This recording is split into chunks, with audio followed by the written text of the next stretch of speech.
A crime called motherhood. In 1877,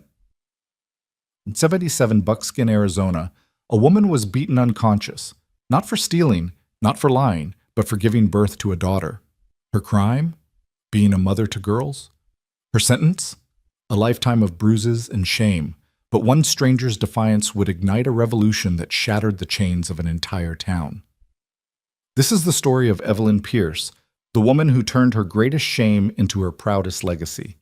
Stay until the end and comment what city you're watching from so I can see how far this story travels. The desert wind carried no mercy that October night in 1877. It howled through the crooked streets of Buckskin, Arizona, rattling the shutters of saloons and boarding houses, sweeping dust across the wooden planks that served as sidewalks. In a town where justice was measured in bullets and morality in whiskey, nobody paid much attention to the screams coming from the shack at the edge of town. They'd heard them before. They'd hear them again. Inside that shack, Evelyn Pierce knelt on the dirt floor, her body trembling, her nightgown soaked through with sweat and blood. The midwife, a gray-haired woman named Martha Clemens, worked by candlelight, her weathered hands steady even as her face creased with worry.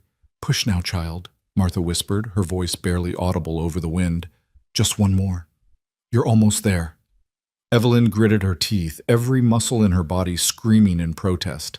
She'd done this twice before. Twice she'd endured this agony. Twice she'd brought life into a world that seemed determined to crush it. Her hands clutched the edge of a wooden crate, splinters digging into her palms as she bore down with everything she had left. And then, a cry. Thin and fragile, but unmistakably alive. Martha moved quickly, wrapping the newborn in a threadbare blanket. For a moment, the midwife's expression softened as she looked down at the tiny face, red and wrinkled and perfect.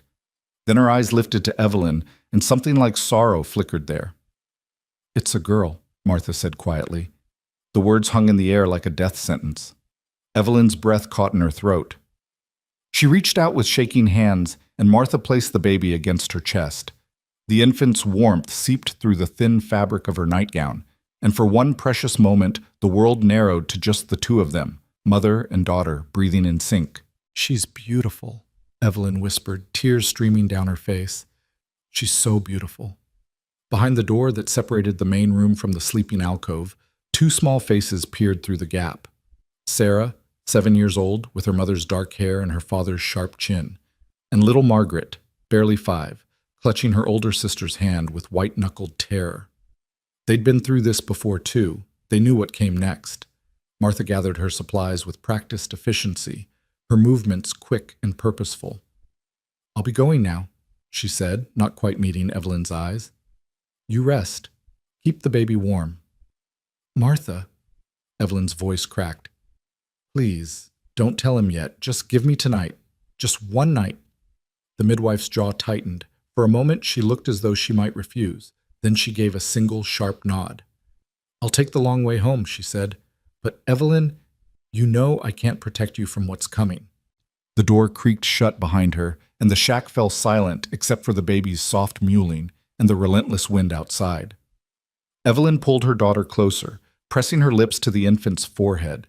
She breathed in the smell of her, milk and copper, and something indefinably sweet. "I'm sorry," she whispered into the darkness. "I'm so sorry."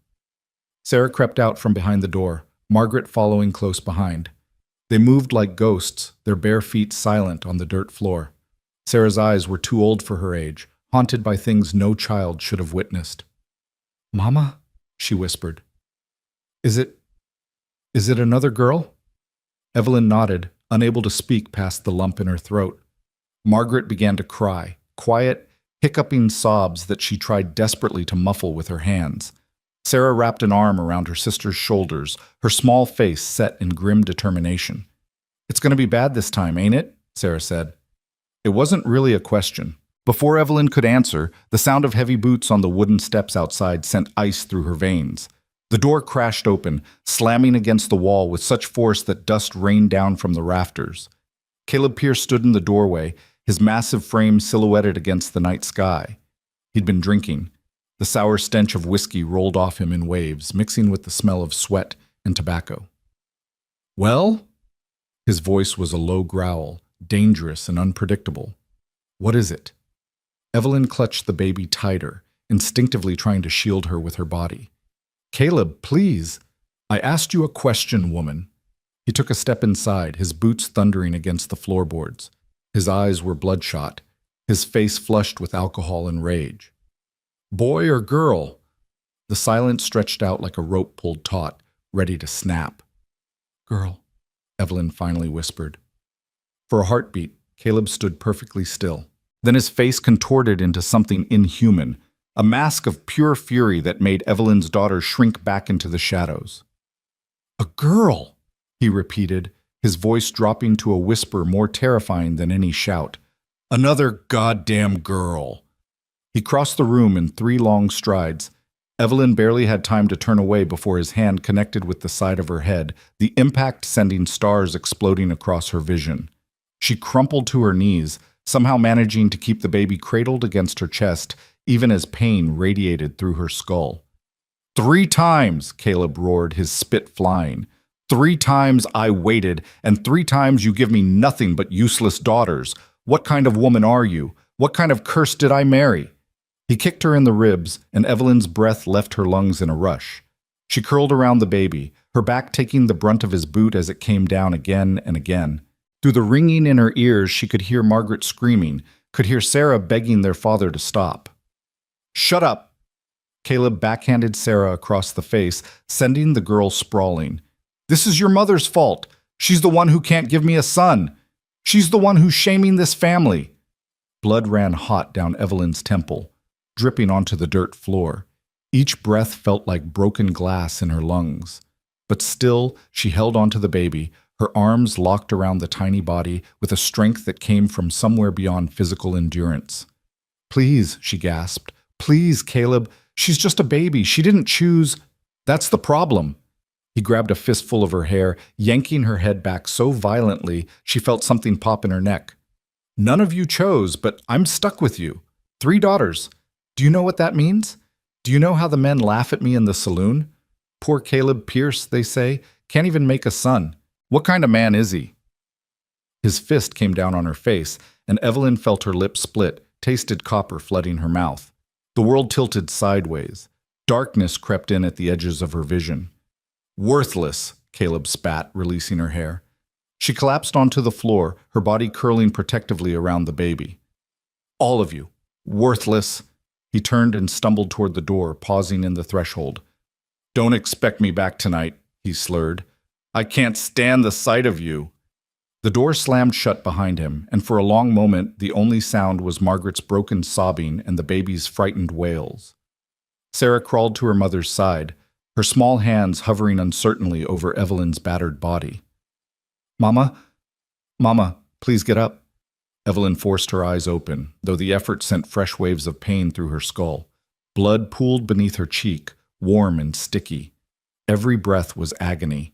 But the baby was still moving against her chest, still crying, still alive. I'm okay, Evelyn lied through swollen lips. Help me sit up, sweetheart. With Sarah's help, she managed to lever herself into a sitting position, her back against the wall. Margaret rushed over, tears streaming down her face, and pressed herself against her mother's side. Evelyn wrapped her free arm around both girls, pulling them close. Listen to me, she whispered, her voice rough and broken. This isn't your fault. None of this is your fault. You hear me? Sarah nodded, but her eyes told a different story. She'd heard these words before, after every beating, and nothing ever changed. Evelyn looked down at the newborn in her arms. The baby had quieted, her tiny fist curled against Evelyn's chest, her eyes, impossibly dark and deep, staring up at her mother with an intensity that seemed to pierce straight through to her soul. What are we going to name her? Margaret asked softly. Evelyn's throat tightened. In the chaos and pain, she'd almost forgotten that this tiny creature deserved a name, deserved an identity beyond another girl. Grace, she whispered. Her name is Grace. Because if there was one thing they all needed now, it was grace. The grace to survive, the grace to endure, the grace to hope that somehow, someday, things might be different. The hours crawled by with agonizing slowness.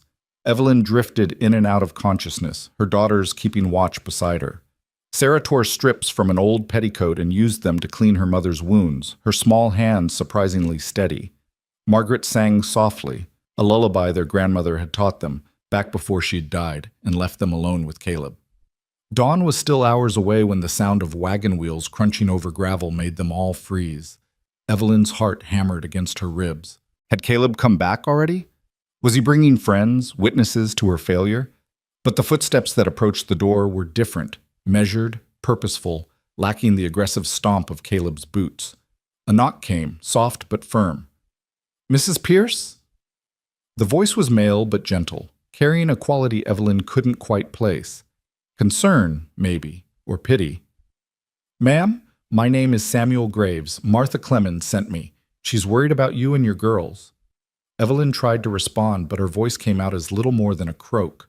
Sarah moved to the door, her hand on the latch, looking back at her mother for permission.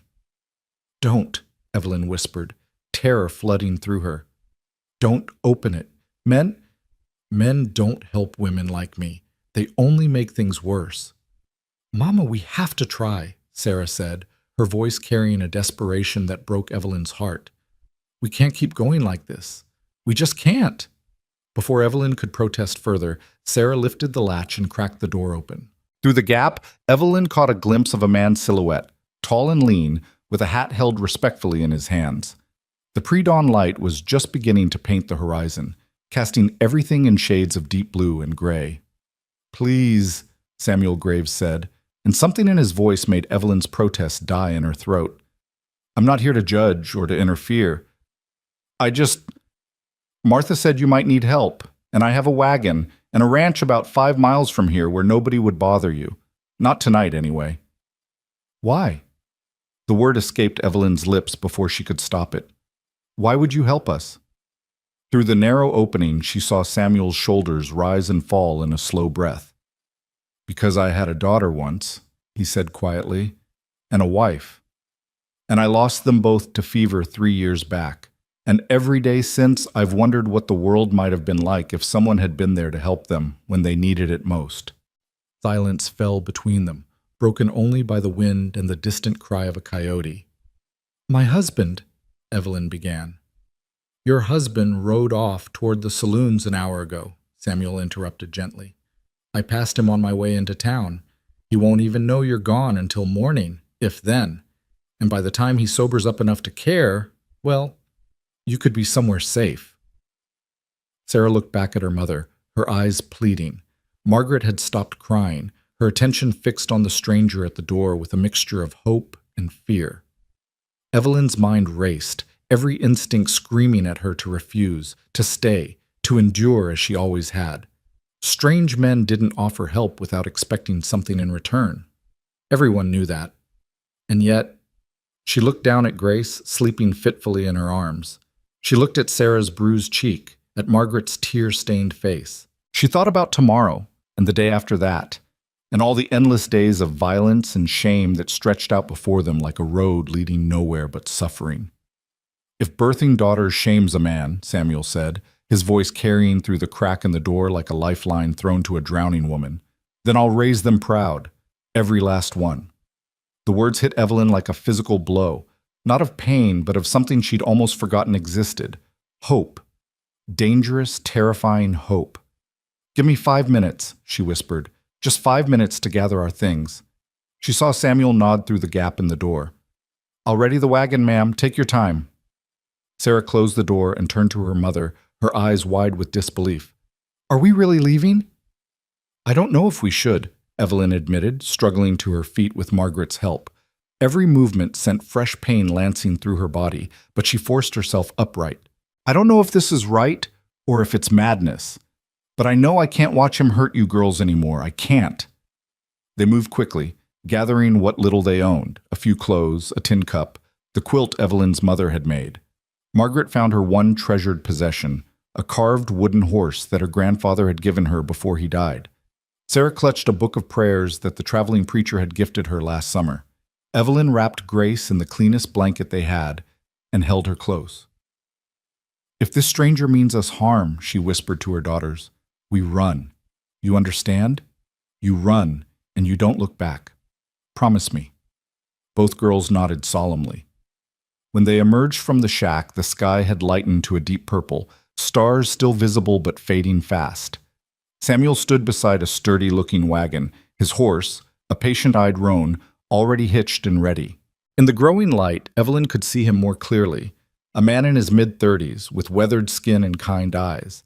He wore simple clothes, clean but well worn, and his hat bore the sweat stains of honest work. He took one look at Evelyn's battered face, and his jaw tightened, but he said nothing. Instead, he simply stepped forward and held out his arms. "Let me help you up," he said. "You look like you can barely stand." Evelyn hesitated, then allowed him to support her elbow as she climbed into the wagon bed. The girls scrambled up after her, Sarah pulling Margaret close. Samuel had laid out blankets and even a pillow, small comforts that felt impossibly luxurious.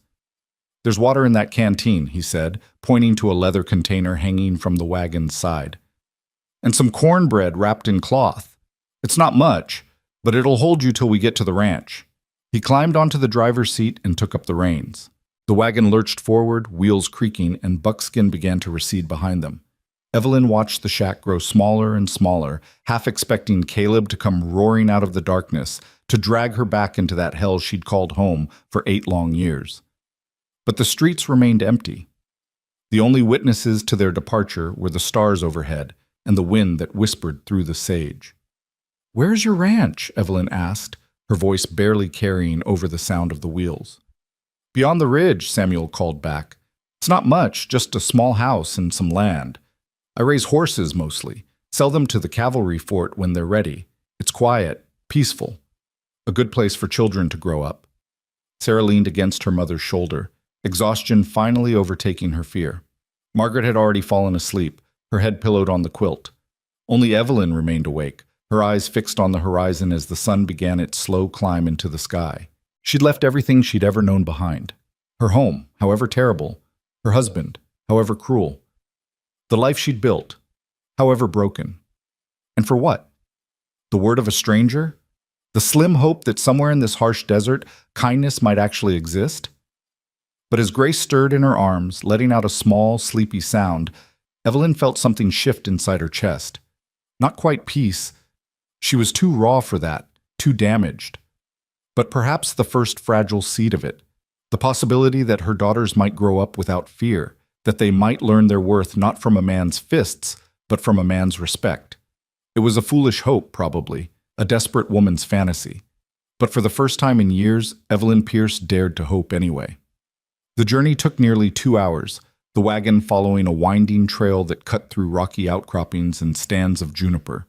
The sun climbed higher, painting the desert in shades of gold and red. Samuel never once looked back, never questioned his decision to help them. He simply drove, humming a tune that Evelyn didn't recognize but found oddly comforting. When they finally crested the ridge, Evelyn sat up straighter, her breath catching in her throat. Below them, nestled in a small valley with a creek running through it, stood a house. Not a shack, a real house, with glass windows and a proper door and a porch that wrapped around 2 sides. Behind it stood a barn and several corrals where horses grazed in the morning light.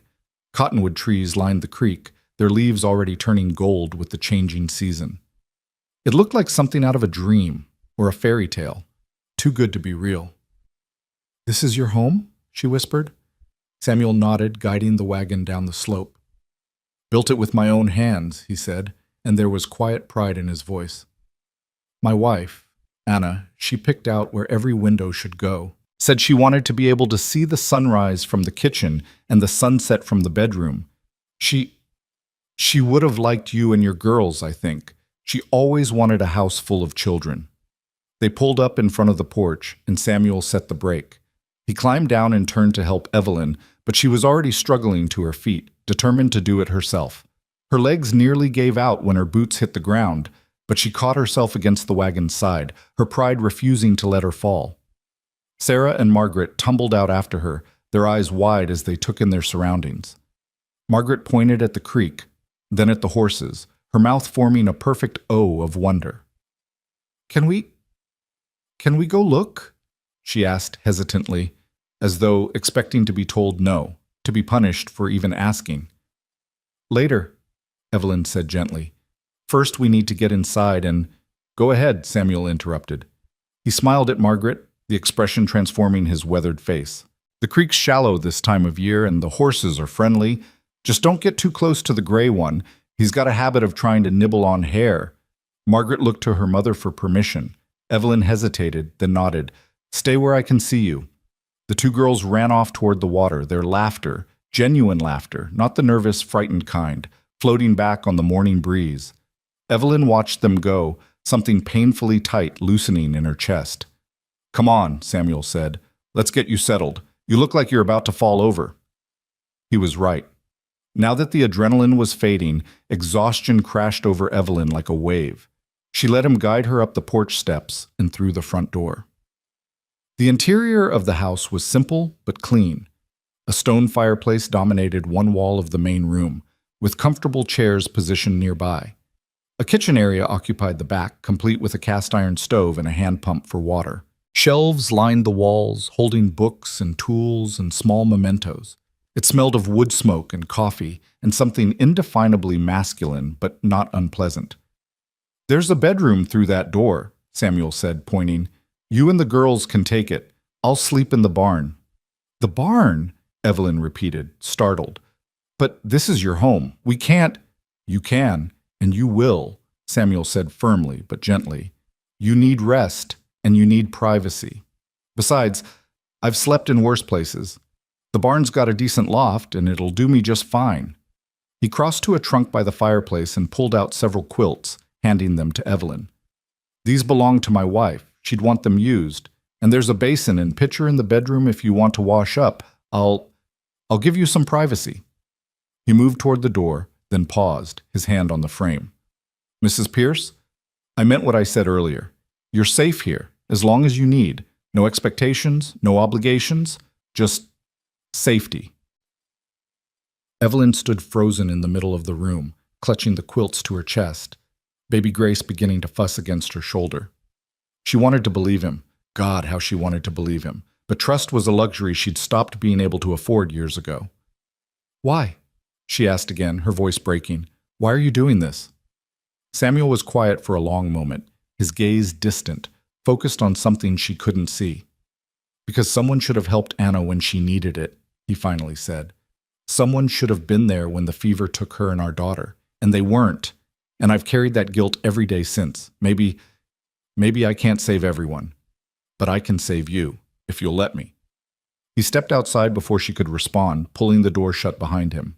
Evelyn stood alone in the quiet house, her daughter's laughter drifting through the open windows, the weight of a stranger's kindness pressing down on her shoulders like a blessing she didn't know how to accept.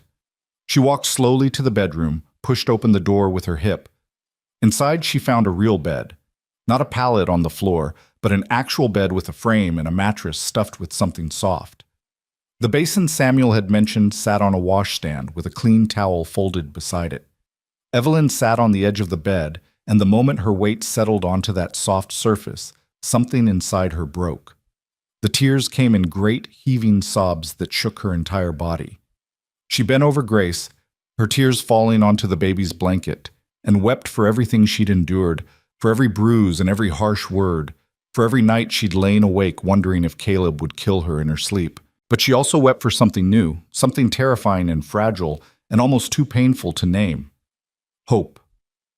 Outside, she could hear Samuel moving around, unhitching the horse, speaking to the animals in that same gentle voice he'd used with her daughters.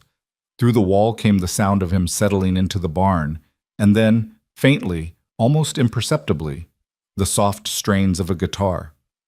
He was playing a melody she didn't know, slow and sweet and melancholy. And beneath the music she heard his voice, singing words she could barely make out. There's a star that shines through the darkest night, that never fades, that never dies. And though the storms may rage and fight, that star still burns in endless skies. Evelyn closed her eyes, clutching Grace to her chest, and listened. Sarah and Margaret must have heard it too, because their laughter faded into silence, replaced by the quiet sounds of them returning to the house, their footsteps soft on the wooden floor.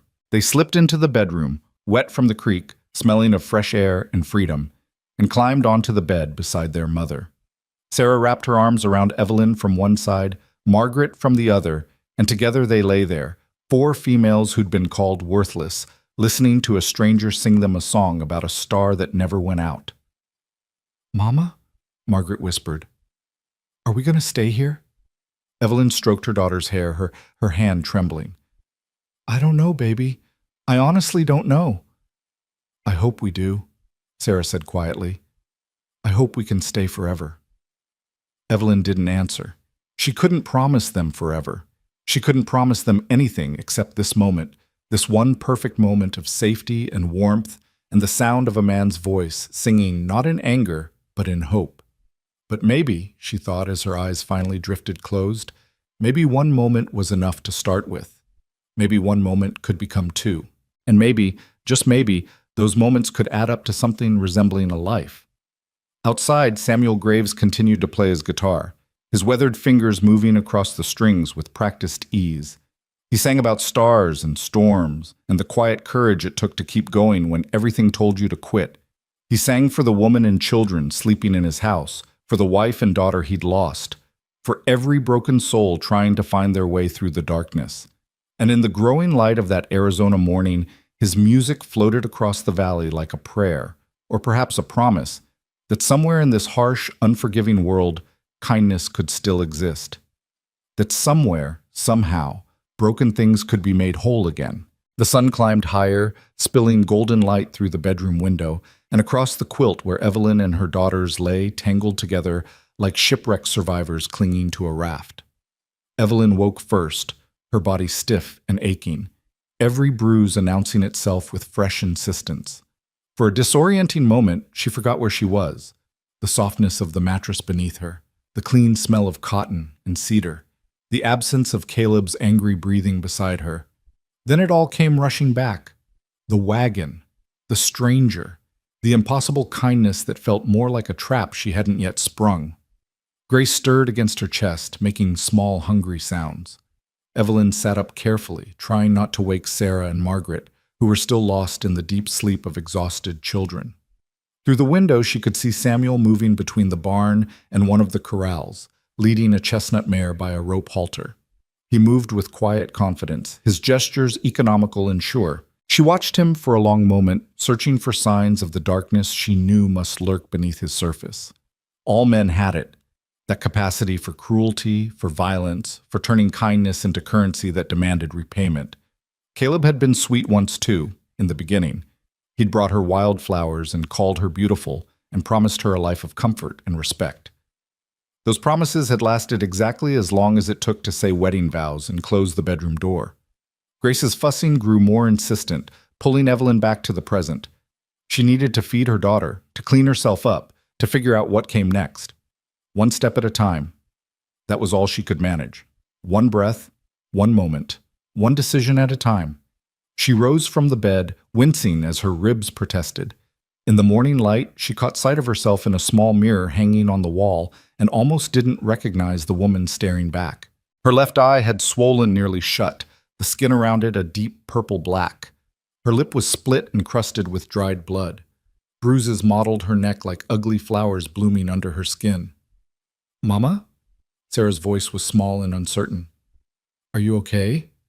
Evelyn turned, forcing a smile that pulled at her damaged lip. "I'm fine, sweetheart. Just sore. Help me with your sister, will you?" Together they changed Grace's soiled cloth and got her settled to nurse. Margaret woke slowly, rubbing her eyes and looking around the unfamiliar room with wonder rather than fear. A small miracle in itself. "Is this real?" Margaret whispered. "Or are we dreaming?" "I don't know yet," Evelyn admitted, stroking her daughter's hair. "But let's find out together." They emerged from the bedroom to find the main room flooded with sunlight. Someone, Samuel obviously, had built up the fire in the stove and left a pot of coffee warming. Beside it sat a basket covered with a checkered cloth, and when Sarah lifted the corner, she gasped. "Mama, look! Eggs and bacon and biscuits! Real biscuits!" Evelyn's throat tightened.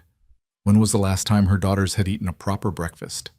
Caleb spent his money on whiskey and gambling, leaving them to survive on cornmeal mush and whatever vegetables she could coax from the hard-packed dirt behind their shack. We can't just take his food, Evelyn said, though her stomach cramped with hunger. Why not? Margaret asked, her hand already reaching for a biscuit. He left it for us, didn't he? Before Evelyn could answer, a knock came at the door, gentle, respectful. Samuel's voice carried through the wood. Mrs. Pierce, I'm heading out to check the fence line. I'll be gone most of the morning. Please help yourselves to breakfast. There's milk in the cold box out back if the girls want some. Evelyn moved to the door, cracking it open. Samuel stood on the porch, hat in hand, his eyes carefully averted from her battered face. Mr. Graves, she began. Samuel, he corrected gently. And you don't need to thank me. Just eat. Get your strength back. We can talk later if you want, or not at all. Whatever you need. He settled his hat back on his head and started down the porch steps. Evelyn watched him go, confusion and suspicion warring with something that felt dangerously like gratitude. Mr. Graves. Samuel, she called after him. He paused, turning back. Why don't you ask? Why you don't demand to know what happened, or what I'm planning, or anything? Samuel was quiet for a moment, his gaze steady and surprisingly gentle. Because I figure you'll tell me when you're ready, or you won't, and that's fine too. A person's story is theirs to share or keep, Mrs. Pierce. I learned that the hard way. He touched the brim of his hat in a small salute and continued toward the barn, leaving Evelyn standing in the doorway with Grace in her arms and 1,000 questions she couldn't quite form into words. The girls fell on the breakfast like starving wolves, and Evelyn couldn't bring herself to stop them. She ate more slowly, each bite an exercise in pain as her split lip protested. But the food was good. Better than good. The eggs were perfectly cooked, the bacon crispy, the biscuits light and fluffy. Someone who could cook like this had learned from a woman's hand, she thought. His wife, probably. The ghost who still haunted this house in the form of quilts and recipes and empty spaces. After breakfast, Evelyn cleaned up while the girls explored the house with growing confidence. They discovered Samuel's bookshelf, a luxury beyond imagining, and Sarah pulled down a worn copy of Robinson Crusoe, her eyes going wide. Mama, can I read this? Do you think he'd mind? I don't think so, Evelyn said, but we'll ask when he comes back. Margaret found something even more precious, a wooden box filled with drawing charcoal and paper. She held up a stick of charcoal like it was made of gold. For drawing? Real drawing paper? Evelyn's heart ached. Her daughters were so hungry for beauty, for learning, for anything beyond the grim survival that had defined their lives, and she'd been unable to give them any of it. Let's wait and ask, she said again, though it killed her to see Margaret's face fall. The morning stretched on, marked by the sound of the creek outside and the occasional whinny of horses. Evelyn bathed herself and the baby as best she could with the basin water, trying to clean away the evidence of last night's violence. But some stains went deeper than skin, and she knew the bruises on her soul would take far longer to fade than the ones on her face. She was hanging wet cloths to dry on the porch railing when she heard the wagon returning. Samuel drove up with another man beside him, older, with a gray beard and the bearing of someone used to authority. Evelyn's first instinct was to grab her daughters and run, but something in Samuel's calm demeanor stopped her.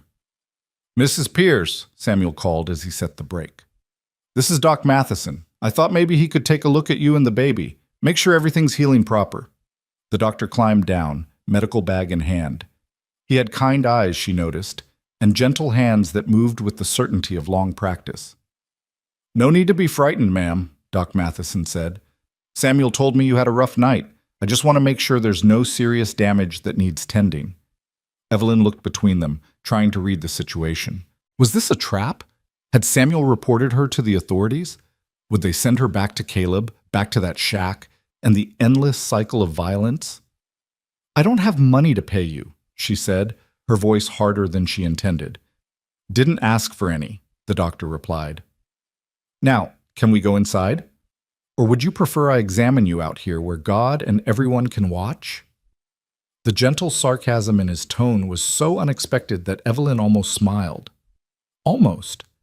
She led them inside, where Sarah immediately positioned herself between her mother and the strange man, her small body rigid with protective tension. Samuel noticed and knelt down to the girl's eye level. Sarah, is it? He asked. She nodded warily. How about you help me with something in the barn?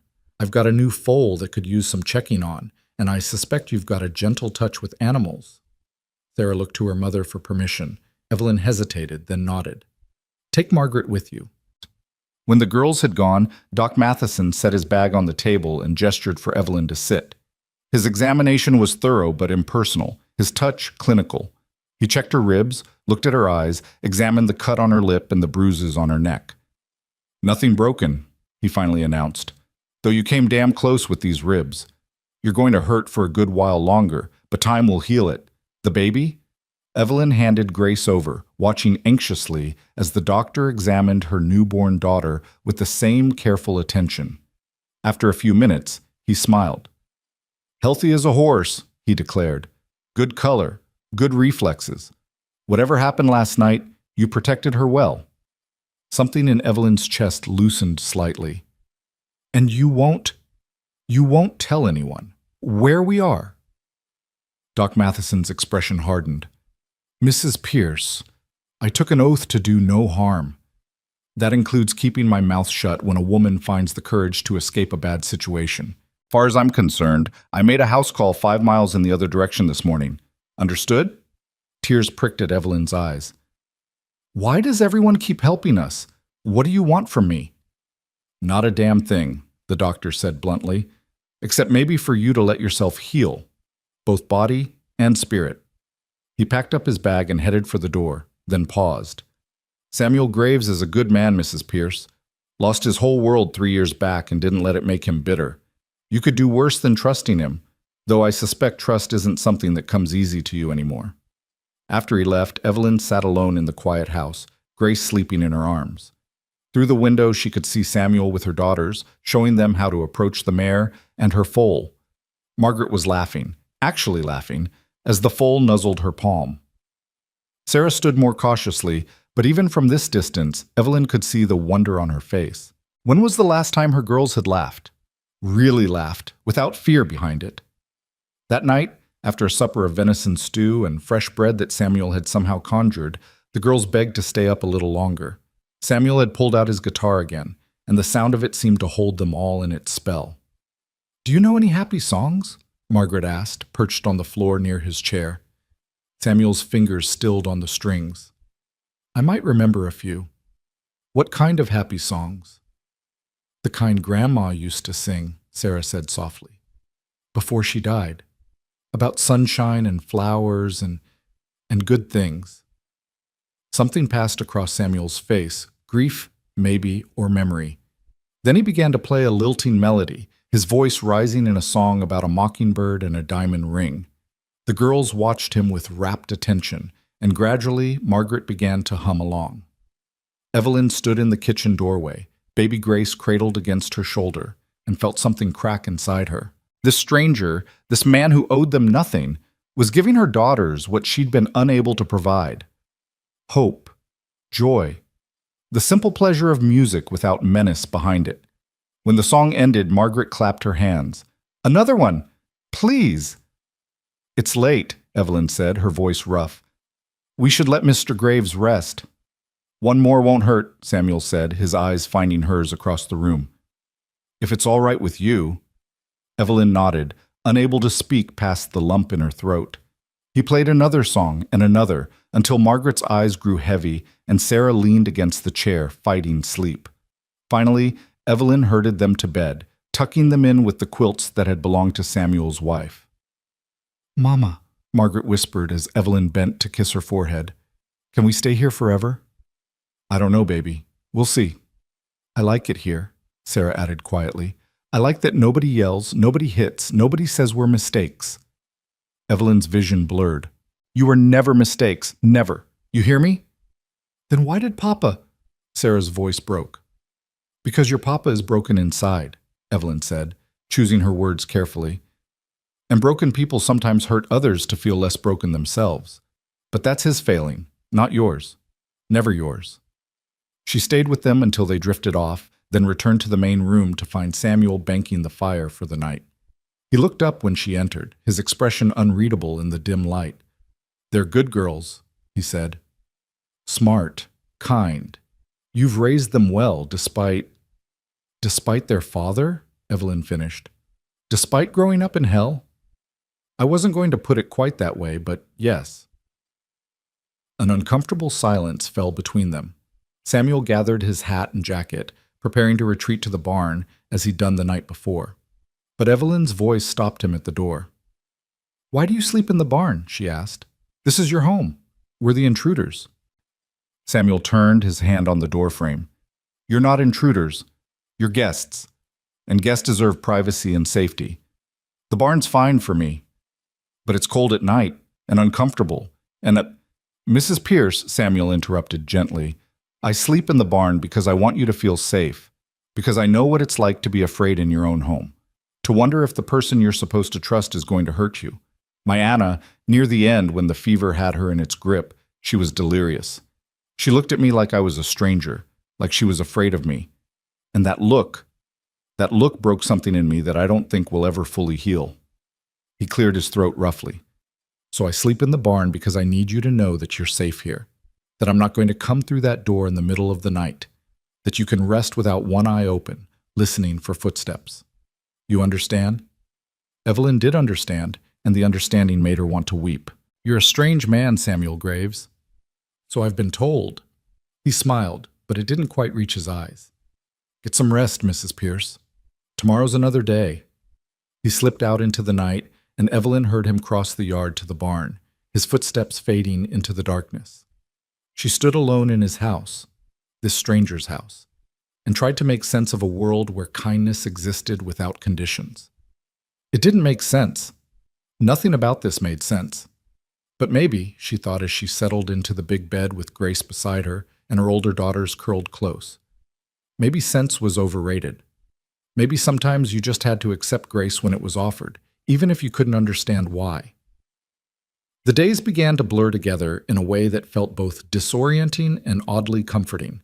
Samuel left before dawn each morning, working his fence lines or training his horses, always leaving breakfast prepared and the fire banked. He returned at midday for a simple lunch, then disappeared again until evening. At night, he played his guitar and told stories that made Margaret laugh and Sarah forget to be afraid. And Evelyn watched it all with a mixture of gratitude and gnawing suspicion, waiting for the moment when the mask would slip, when Samuel would reveal what he really wanted in exchange for his charity. But that moment never came. On the third day, Sarah asked if she could read the books on the shelf, and Samuel not only agreed but spent an hour helping her sound out difficult words. On the fourth day, Margaret found the courage to ask about the drawing supplies, and Samuel set her up at the table with paper and charcoal, teaching her how to sketch the basic shapes of horses and trees. "You're good at this," he told Margaret as she carefully shaded the curve of a horse's neck. "You've got an artist's eye." Margaret beamed, the smile transforming her thin face. "Really? Really? My Anna used to draw. She'd sit on the porch for hours, sketching whatever caught her fancy. Birds, mostly. She loved birds." His voice grew distant. "After she died, I couldn't bear to look at her drawings. Packed them all away in a trunk. But watching you, I think she'd like knowing that someone's using her supplies, that her art is living on, in a way." Evelyn, listening from across the room while she nursed Grace, felt something shift in her perception of this man. He wasn't just being kind. He was healing himself through helping them. They were each other's salvation, in a strange way. On the fifth evening, as Samuel settled into his chair with his guitar, Margaret made a request that changed everything. "Can you teach us," she asked, "to play music?" Samuel's fingers stilled on the strings. "You want to learn guitar?" "We want to learn anything," Sarah said, her voice carrying a quiet intensity that belied her 7 years. "Mama taught us some letters, but Papa said girls didn't need education. Said it was a waste. But I want to read all the books. I want to know things. I want to—" Her voice broke. "I want to be more than what he said we were." Evelyn's breath caught. She'd tried so hard to protect her daughters from Caleb's poison, but clearly some of it had seeped in anyway, leaving them convinced they needed to prove their worth. Samuel set down his guitar and leaned forward, his elbows on his knees, his expression serious. "Sarah, Margaret, look at me." They did, their eyes wide and uncertain. "You already are more. You don't need to prove anything to anyone. You're smart and brave and full of potential. Any man who can't see that is a fool, and his opinion doesn't matter. But Papa said, Margaret began. Your papa was wrong, Samuel said firmly. And I'll tell you something else. The smartest person I ever knew was a woman. My Anna could calculate numbers in her head faster than any banker, could read Latin and Greek, knew more about horse breeding than most men who'd been doing it their whole lives. And you know what the town said about her? That she was unnatural, that she should have been content to cook and clean and keep her mouth shut. He shook his head, anger flashing across his features. But she wasn't content with that, and I loved her more for it. So yes, I'll teach you. I'll teach you anything you want to learn. Reading, writing, arithmetic, music, whatever your minds are hungry for. Because educating girls isn't a waste. It's an investment in a better future. Sarah's eyes filled with tears. You really mean that? Every word. And so the lessons began. Each evening after supper, Samuel would pull out Anna's old primers and teach Sarah and Margaret their letters, their numbers, their grammar. He was patient but demanding, expecting their best effort and accepting nothing less. When Sarah struggled with a particularly difficult word, he'd break it down into smaller pieces. When Margaret's attention wandered, he'd find a way to make the lesson more engaging. Evelyn watched from the sidelines, pretending to focus on mending or caring for Grace, but secretly drinking in every word. She'd had so little education herself, just enough to read simple texts and write her name. Listening to Samuel teach her daughters filled her with a bittersweet mixture of joy and regret. One night, after the girls had gone to bed, Samuel found her at the kitchen table, laboriously copying letters onto a scrap of paper by candlelight. What are you working on? He asked. Evelyn's hand jerked, smudging the ink. Nothing, just nothing. He moved closer, looking over her shoulder at the careful, childish lettering. You're practicing your letters. Shame burned through her. I know it's foolish, a grown woman writing like a child. But Caleb said I didn't need to know more than I already did. Said women who tried to be clever were asking for trouble. May I? Samuel gestured to the empty chair beside her. She nodded, and he sat, pulling the paper toward him. Your letters are good. You've got a steady hand, but here... He picked up the pen and demonstrated. If you angle the nib like this, you'll get cleaner lines. And this letter, that's a G, but you're making it like a Q. See the difference? For the next hour, he taught her the way he taught her daughters, with patience and respect and no hint of condescension. When Evelyn finally mastered the troublesome G, she looked up to find Samuel smiling at her. What? She asked, self-conscious. Nothing. Just, you light up when you learn something new. It's nice to see. Evelyn looked away, uncomfortable with the warmth in his gaze. I should get to bed. Grace will be up soon for her feeding. Mrs. Pierce. Evelyn, Samuel said, stopping her as she rose. She froze at the sound of her first name in his voice. He'd always been so formal before. You don't have to hide your hunger to learn. Not here. This house, it's a place for growing, for becoming more than what the world told you you could be. For all of you. She met his eyes, searching for the lie, for the ulterior motive, but all she saw was sincerity and something else, a deep, abiding loneliness that mirrored her own. Thank you, she whispered, for everything. I don't know how I'll ever repay you. Don't want repayment, Samuel said. Just want to see you and your girls thrive. That's payment enough. He stood and headed for the door, grabbing his jacket from the peg, but Evelyn's voice stopped him one more time. Samuel, you don't have to sleep in the barn anymore. I trust you. We all do. Samuel turned, and in the candlelight, she saw the sheen of moisture in his eyes. Thank you for that, he said roughly. But I'll keep to the barn a while longer. Not because I think you don't trust me, but because trust is fragile and I don't want to risk breaking it. Give it time, Evelyn. Give yourself time. He left, and through the window, Evelyn watched him cross to the barn, his guitar case slung over his shoulder. A moment later, she heard the soft strains of music drifting through the night, that same song about the star that never went out, no matter how dark the storm.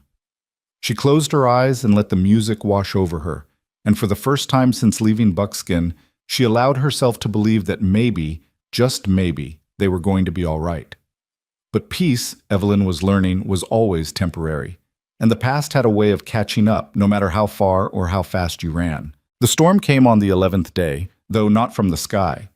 Evelyn was at the creek with Margaret, washing clothes in the cool water while Grace slept in a basket beneath the cottonwood tree. Sarah sat nearby with a book, sounding out words with increasing confidence. The afternoon sun filtered through the golden leaves, dappling everything in warm light, and for a moment, just a moment, Evelyn let herself forget about Buckskin, about Caleb, about the life she'd fled. Then Margaret pointed toward the ridge, her wet hand dripping onto Evelyn's arm.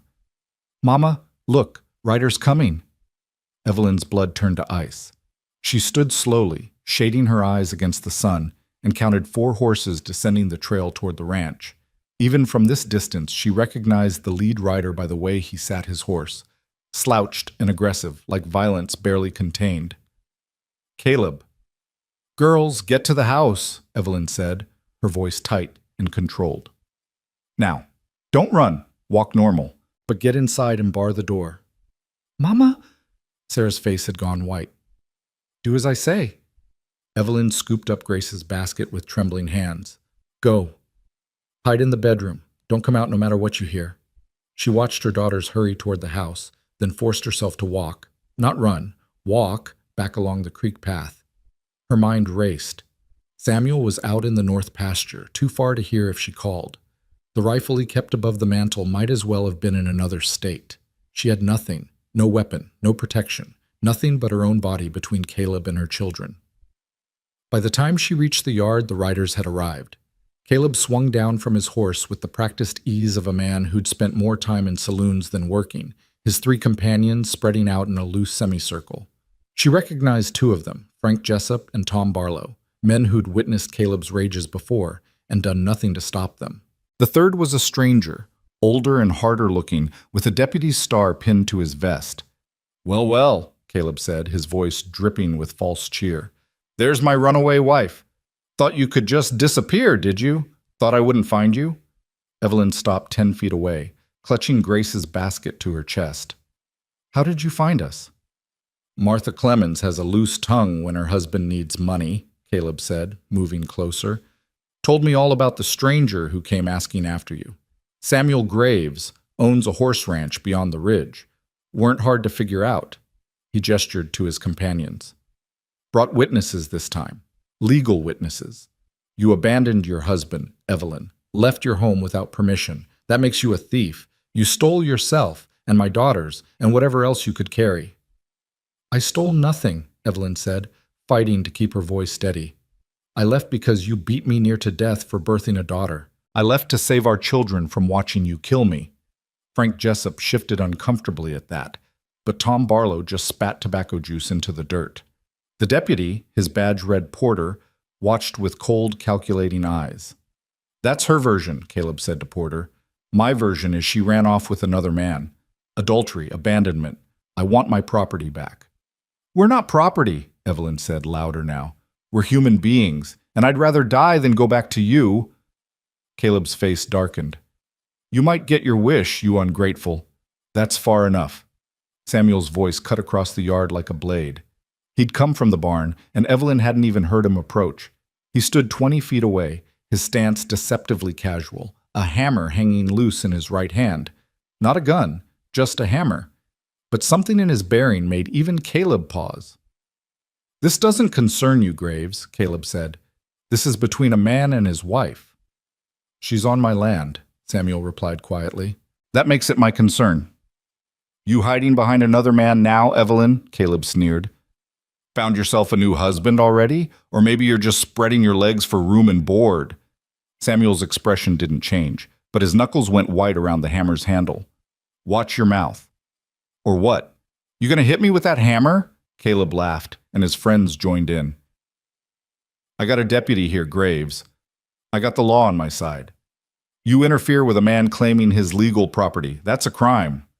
Deputy Porter finally spoke, his voice flat and bureaucratic. "Mr. Graves, the law's clear. Mrs. Pierce is married to Mr. Pierce. She has no legal right to leave without his permission. I'm going to have to ask you to stand aside. Samuel didn't move. And if I don't? Porter's hand drifted toward the pistol at his hip. Then I'll have to arrest you for obstruction. Wait! Evelyn stepped forward, putting herself between Samuel and the deputy. Please, don't. This isn't your fight, Samuel. You've done enough, more than enough. She turned to face Caleb, and the look in his eyes, triumph mixed with malice, made her stomach turn. But she lifted her chin and met his gaze without flinching. If I come back, she said slowly, you leave Samuel Graves alone. You don't press charges. You don't cause trouble. You get what you want, your wife and daughters back. That's the deal.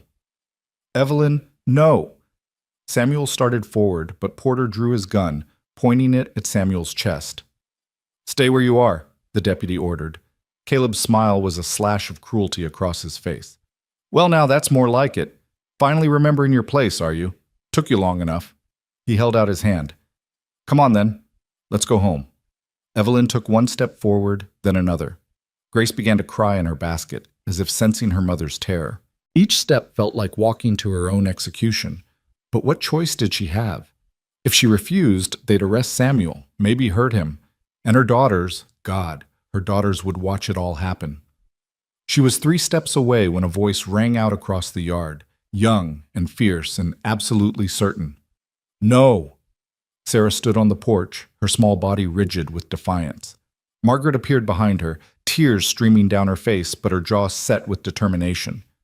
We're not going back, Sarah continued, her voice shaking but strong.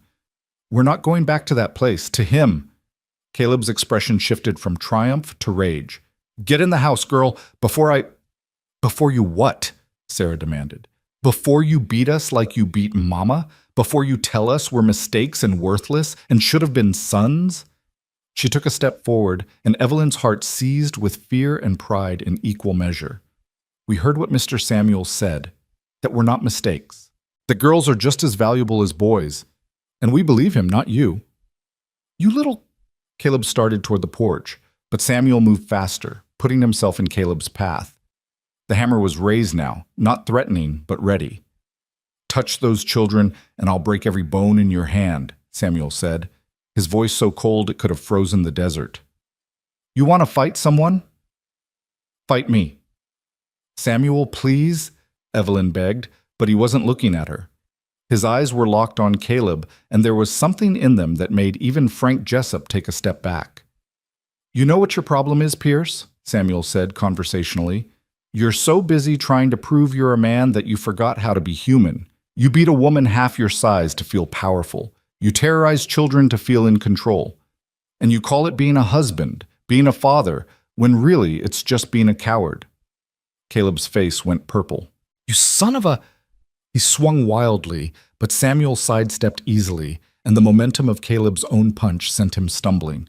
Tom Barlow moved to help his friend, but Samuel spun toward him, the hammer raised.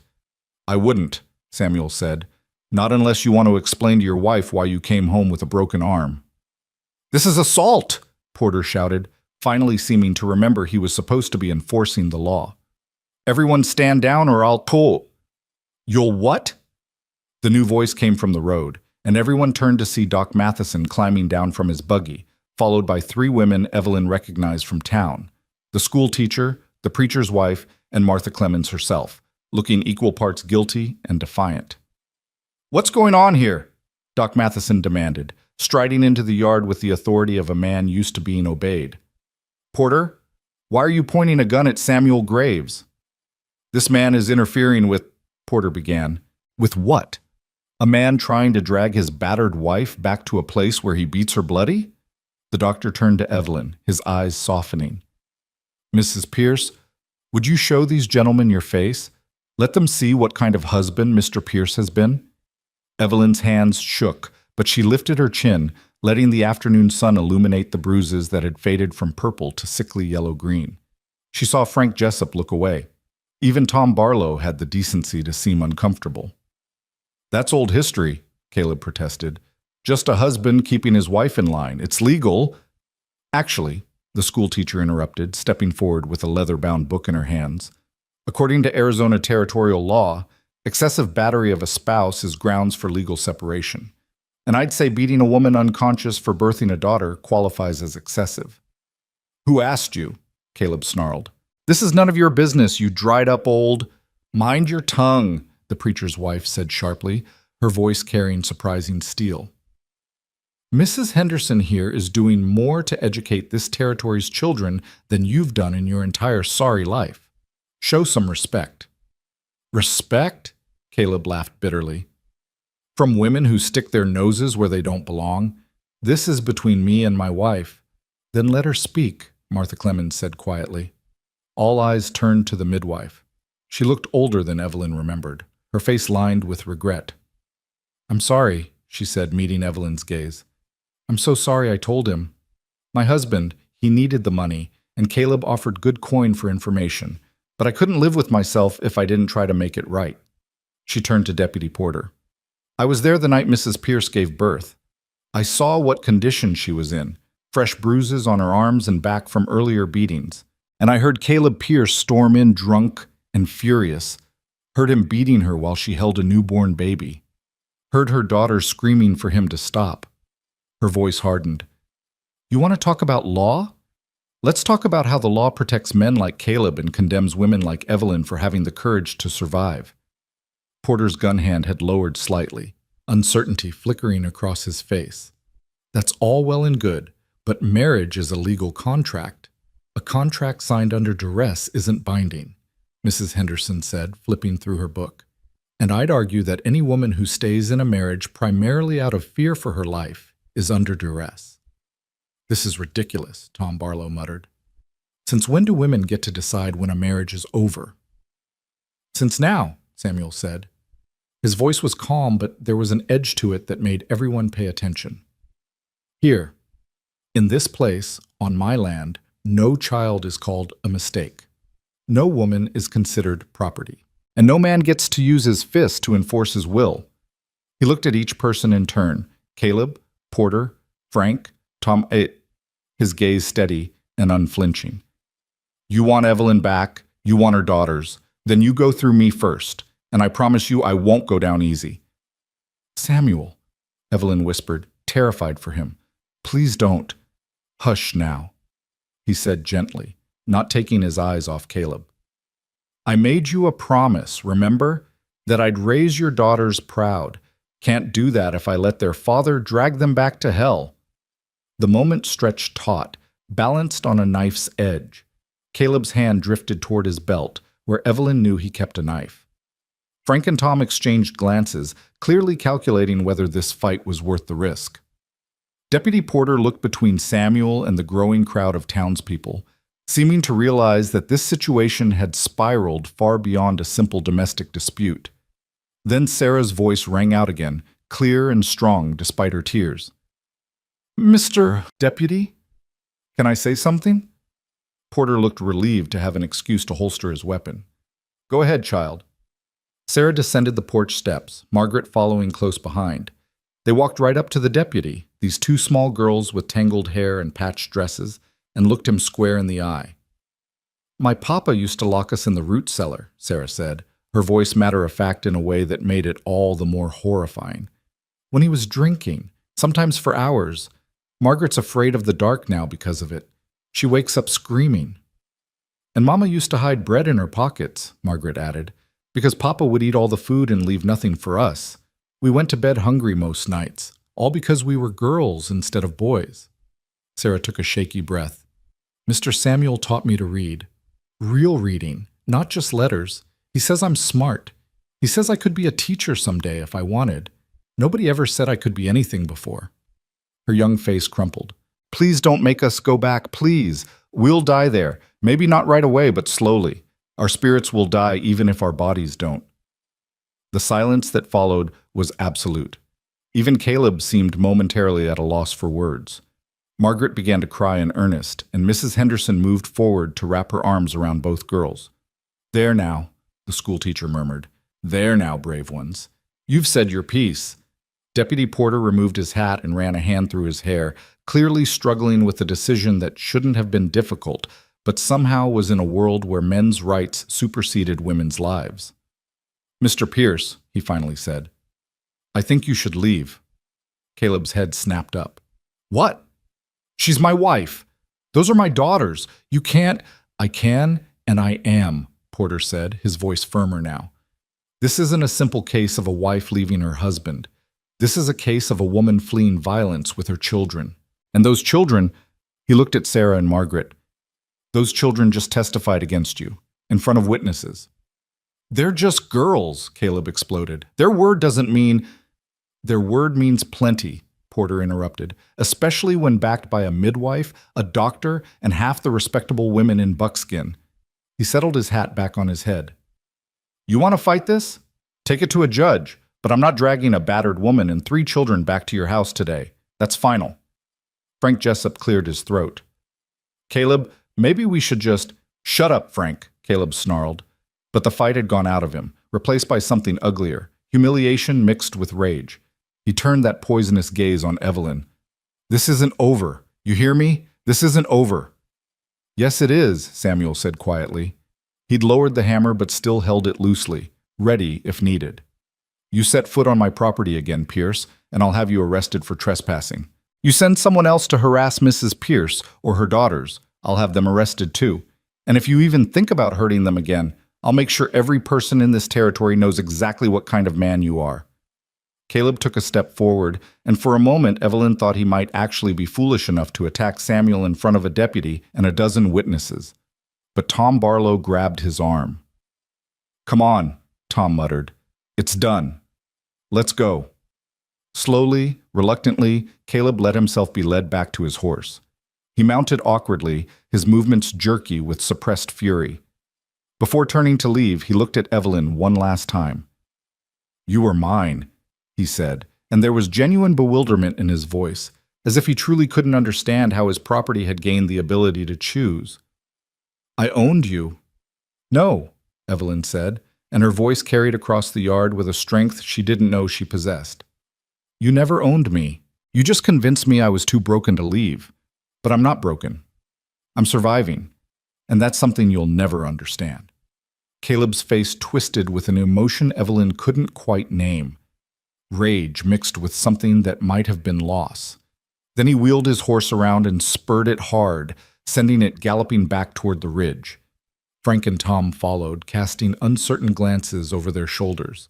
Deputy Porter lingered a moment longer. Mrs. Pierce, I need to know, are you staying here of your own free will? I am, Evelyn said without hesitation. And Mr. Graves hasn't coerced you in any way? Hasn't taken advantage of your situation? Samuel saved my life, Evelyn said firmly. He's given me and my daughters safety, food, and kindness. He's asked for nothing in return. And if you're suggesting something improper, Deputy, then you're as bad as Caleb. Porter had the grace to look ashamed. I had to ask, ma'am. It's my job. He mounted his horse. For what it's worth, I hope you find peace here. God knows you've earned it. He rode off, leaving Evelyn standing in the yard with her daughters, Samuel, and the small group of townspeople who'd come to her defense. The reality of what had just happened began to sink in, and Evelyn's legs suddenly felt like water. She swayed, and Samuel was there instantly, steadying her with a gentle hand on her elbow. Easy now, he murmured. It's over. You're safe. Am I? Evelyn whispered. Caleb said it wasn't over. What if he comes back? What if he brings more men? Or, then we'll deal with it, Doc Matheson said, moving to her other side. Together. You're not alone anymore, Mrs. Pierce. You've got friends now. Mrs. Henderson approached with Sarah and Margaret, both girls still crying, but with something like hope beginning to bloom in their eyes. The preacher's wife produced a handkerchief and dabbed at Margaret's face. You're very brave, she told the girls. Both of you. What you did today, standing up to your father like that took more courage than most adults ever show in their whole lives. I was so scared, Margaret admitted. I thought he was going to take us. But he didn't, Sarah said, wrapping her arms around her sister. We're still here. We're safe. Martha Clemens hung back, clearly unsure of her welcome. When Evelyn's eyes found her, the midwife flinched. I don't expect you to forgive me, Martha said. What I did, telling Caleb where you were, it was unforgivable. But when I saw him riding out here with those men, looking like he meant real harm, She shook her head. I couldn't let it stand, so I told the doctor, and we gathered who we could. Evelyn studied the older woman's face, seeing genuine remorse there. Why did you tell him in the first place? Money, Martha said bluntly. My husband drinks, same as Caleb, and when he drinks, he gambles. We were 3 months behind on rent, facing eviction. Caleb offered $50 for information about where you'd gone. $50, Mrs. Pierce. I know that doesn't excuse it, but her voice broke. I've been poor so long I've forgotten what it's like to have principles. That's no excuse, Mrs. Henderson said sharply. Poverty doesn't justify betrayal. No, Evelyn said slowly, but it explains it. And Martha came back. She brought help when it mattered most. She met the midwife's eyes. I don't forgive you, not yet, but maybe someday. Martha nodded, tears streaming down her weathered face. That's more than I deserve, thank you. The group began to disperse as the sun sank lower, casting long shadows across the yard. Mrs. Henderson promised to bring by some books for the girls. The preacher's wife mentioned organizing a women's reading circle that met every Wednesday. Doc Matheson checked Evelyn over one more time before leaving, making her promise to rest and not let the excitement take too much of a toll. Finally, only Samuel and Evelyn and the girls remained, standing in the gathering dusk. Grace had fallen asleep in her basket, oblivious to the drama that had unfolded around her. Thank you, Evelyn said to Samuel, the words feeling painfully inadequate. For everything. For standing up to him. For risking your own safety. Didn't risk much, Samuel said. Caleb's a bully, and bullies fold when someone stands up to them. Besides, he looked at Sarah and Margaret. These girls needed to see that someone was willing to fight for them, that they're worth fighting for. Sarah launched herself at Samuel, wrapping her thin arms around his waist. Thank you, Mr. Samuel. Thank you for making Papa leave. Margaret joined her sister, and Samuel stood there with 2 children clinging to him, looking both profoundly moved and utterly overwhelmed. He patted their backs awkwardly, his eyes meeting Evelyn's over their heads. Come on now, he said gently. Let's get inside. I imagine everyone's hungry, and standing around in the dark won't help anything. They filed into the house, Sarah and Margaret reluctant to release their hold on Samuel. Inside, he built up the fire while Evelyn started supper with trembling hands. The normalcy of it, chopping vegetables, stirring the pot, setting the table, felt surreal after the violence of the afternoon. Over a meal of beans and cornbread, the girls chattered nervously, their words tumbling over each other as they processed what had happened. Samuel listened patiently, answering their questions as honestly as he could. Will Papa really stay away? Margaret asked, her voice small. I think so, Samuel said. He was embarrassed today. Had witnesses see him get run off. Men like your father, their pride matters more to them than almost anything. He won't want to risk another public humiliation. But what if he doesn't care about embarrassment? Sarah pressed. What if he comes back with more men? What if... Then I'll be ready, Samuel said firmly. I've got a rifle, and I know how to use it. And more importantly, you've got a whole town of people who know the truth now, who saw your father's cruelty and your mother's courage. That's armor, in a way. The truth is armor. After supper, exhaustion crashed over all of them like a wave. The girls barely made it through their evening lesson before their eyes started drooping. Evelyn tucked them into bed, listening to their whispered worries and reassuring them as best she could. Mama, Sarah murmured as Evelyn bent to kiss her forehead. Are we going to stay here forever, with Mr. Samuel? I don't know, sweetheart. We'll figure it out as we go. I hope we stay, Margaret added sleepily. I like it here. It feels safe. Safe. What a luxury that word was, Evelyn thought as she returned to the main room. What a precious, fragile thing. Samuel was cleaning up from supper, his movements methodical and practiced. Evelyn moved to help him, and they worked in companionable silence for a few minutes. Finally, Samuel spoke. You did something remarkable today, he said quietly. Standing up to him like that, letting your daughters speak their truth, that took more courage than anything I've ever seen. I was terrified, Evelyn admitted. I'm still terrified. What if this isn't over? What if... It might not be, Samuel interrupted gently. I won't lie to you. Caleb might try again, might cause more trouble. But Evelyn, you can't live your life in fear of what might happen. You can only live each day as it comes and trust that you're strong enough to face whatever comes next. I don't feel strong. That's because you don't understand what strength looks like, Samuel said. He turned to face her fully, his expression earnest in the firelight. Strength isn't about not being afraid. It's about being afraid and doing what needs to be done anyway. You've been strong every day of your marriage, surviving what would have killed weaker women. And you're strong now, building a new life for yourself and your girls. Don't ever doubt that. Evelyn's vision blurred with tears. How do you do that? Do what? Say exactly what I need to hear. Make me believe things might actually be okay. Samuel smiled, and it was the saddest, most beautiful thing Evelyn had ever seen. Because I needed someone to tell me that 3 years ago, and nobody did. So I'm telling you now, hoping it makes a difference. They stood there in the warm kitchen, two broken people learning how to be whole again, and something shifted between them, subtle but undeniable. Not romance exactly, but recognition. The understanding that they were no longer just a rescuer and the rescued, but two people walking the same difficult path. Samuel? Evelyn said softly. You don't have to sleep in the barn tonight. You really don't.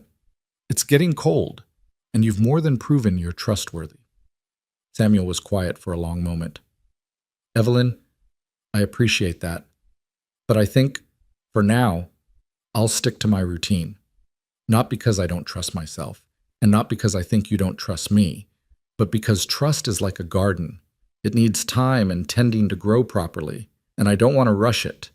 He collected his jacket and guitar, pausing at the door. Besides, I play better in the barn, better acoustics. He winked, and Evelyn found herself smiling despite everything.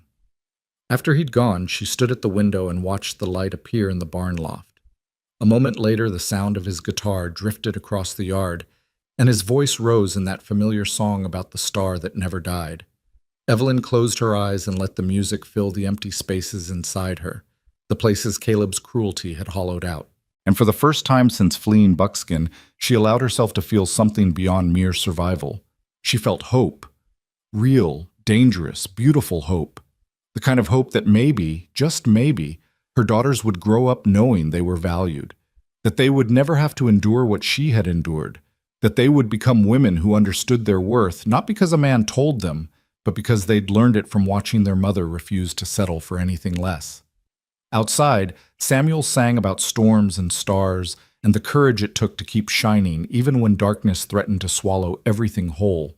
And inside, Evelyn Pierce stood in the house of a stranger who'd become something more and dared to believe that brighter days were coming, that the worst was behind them, that they were finally truly safe. She was wrong, of course. The worst was yet to come. But in that moment, with her daughters sleeping peacefully and Samuel's music wrapping around her like a protective embrace, Evelyn let herself believe the lie. Sometimes, believing was all you could do. Sometimes, hope was the only weapon you had left. 2 weeks passed before Caleb made his next move, and when it came, it wasn't with fists or fury, but with something far more insidious, the law itself. Samuel had ridden into Buckskin for supplies, leaving Evelyn and the girls at the ranch with instructions to keep the doors locked and the rifle loaded. The morning had been peaceful, almost deceptively so.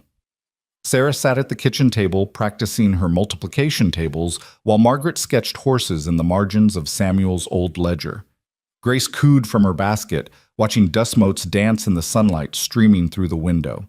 Evelyn was kneading bread dough, her hands working the mixture with a rhythm she'd finally started to master when she heard the sound of wagon wheels on the road. Her stomach clenched reflexively, but when she looked out the window, she recognized Doc Matheson's buggy. Relief flooded through her, until she saw his expression as he climbed down. "Mrs. Pierce," he called, his voice tight with urgency.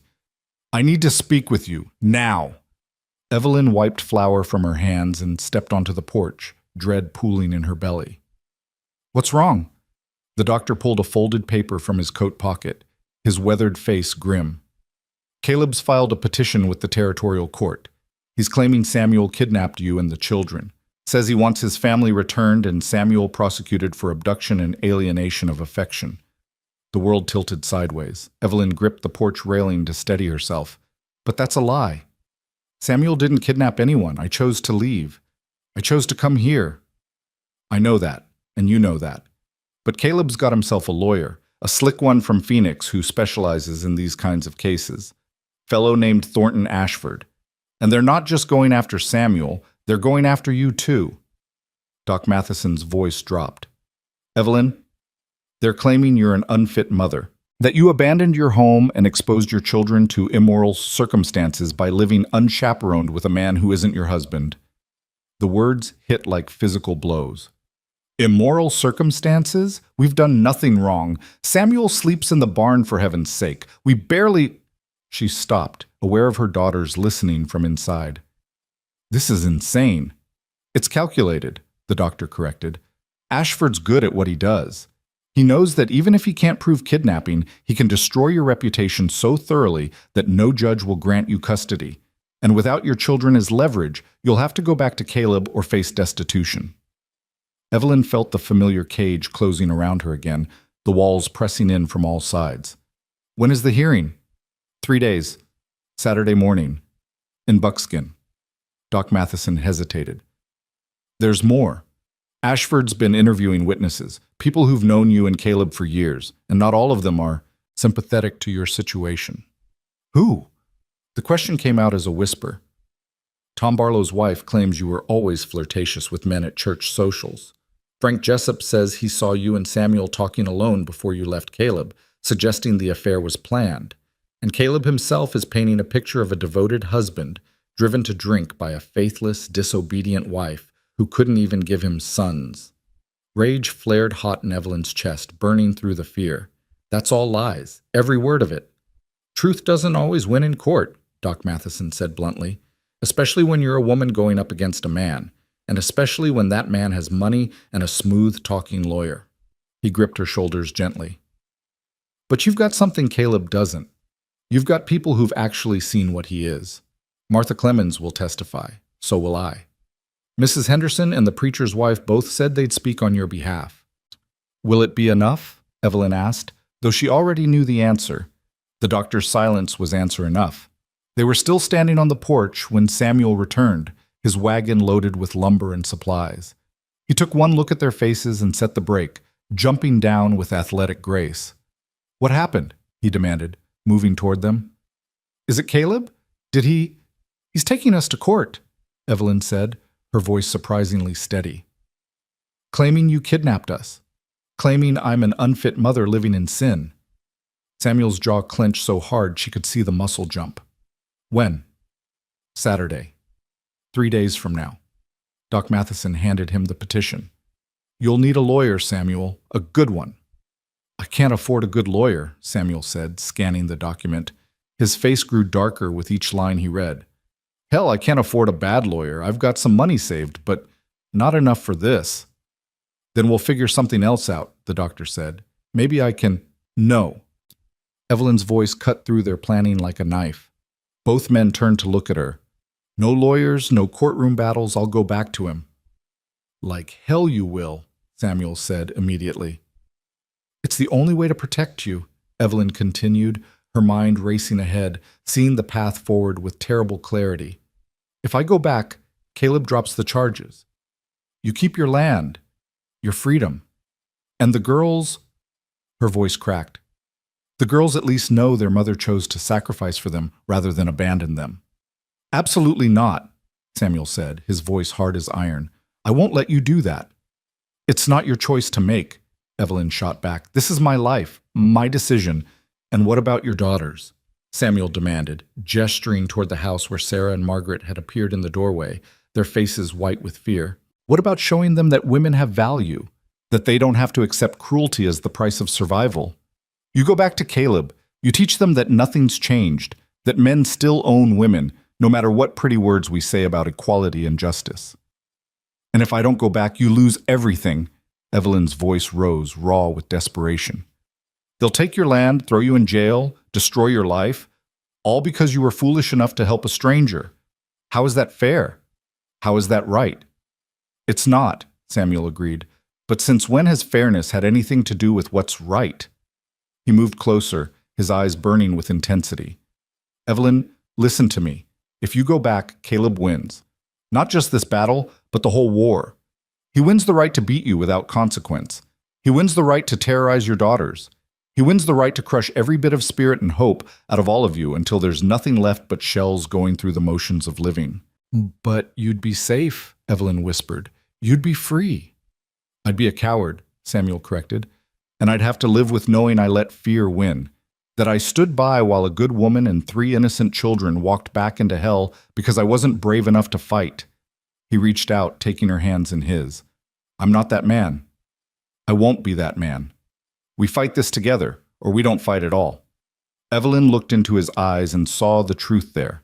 Stubborn, foolish, beautiful truth. He meant every word. He would stand beside her even if it cost him everything. You're insane, she said, but there was no heat in it. Probably, Samuel agreed, but I'm right too. And you know it. Doc Matheson cleared his throat.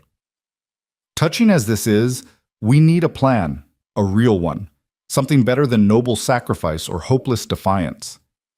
What do you suggest? Samuel asked, not taking his eyes off Evelyn. The doctor was quiet for a moment, thinking. Then his face lit up with something that might have been inspiration or might have been madness. We changed the battlefield.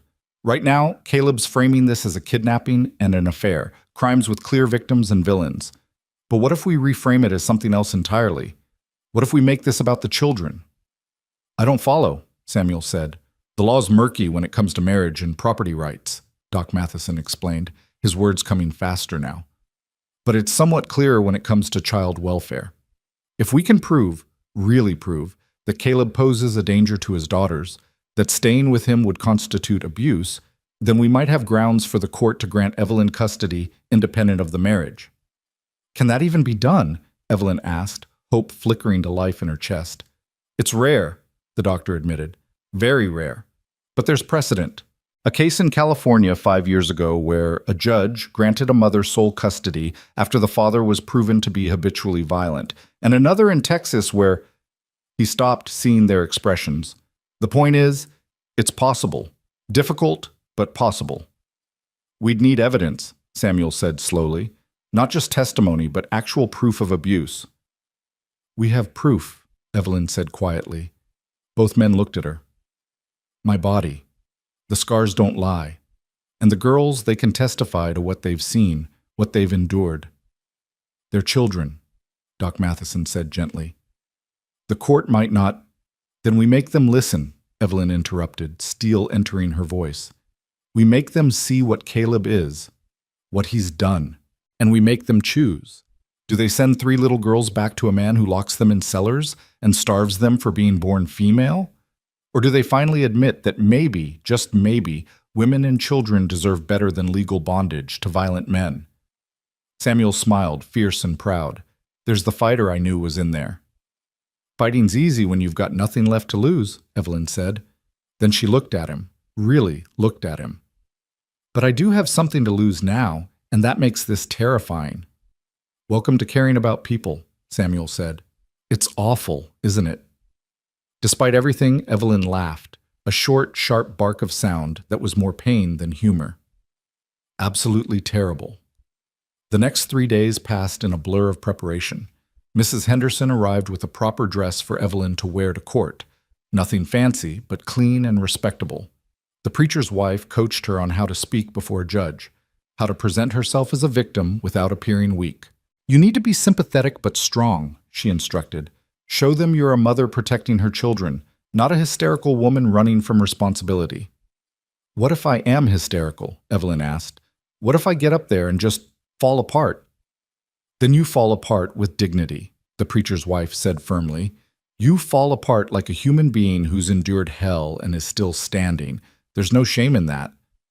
Samuel spent hours with Sarah and Margaret, preparing them for what might come. He was gentle but honest, explaining that they might have to tell a room full of strangers about the worst things their father had done. I'm scared, Margaret admitted, her small voice trembling. What if Papa gets mad?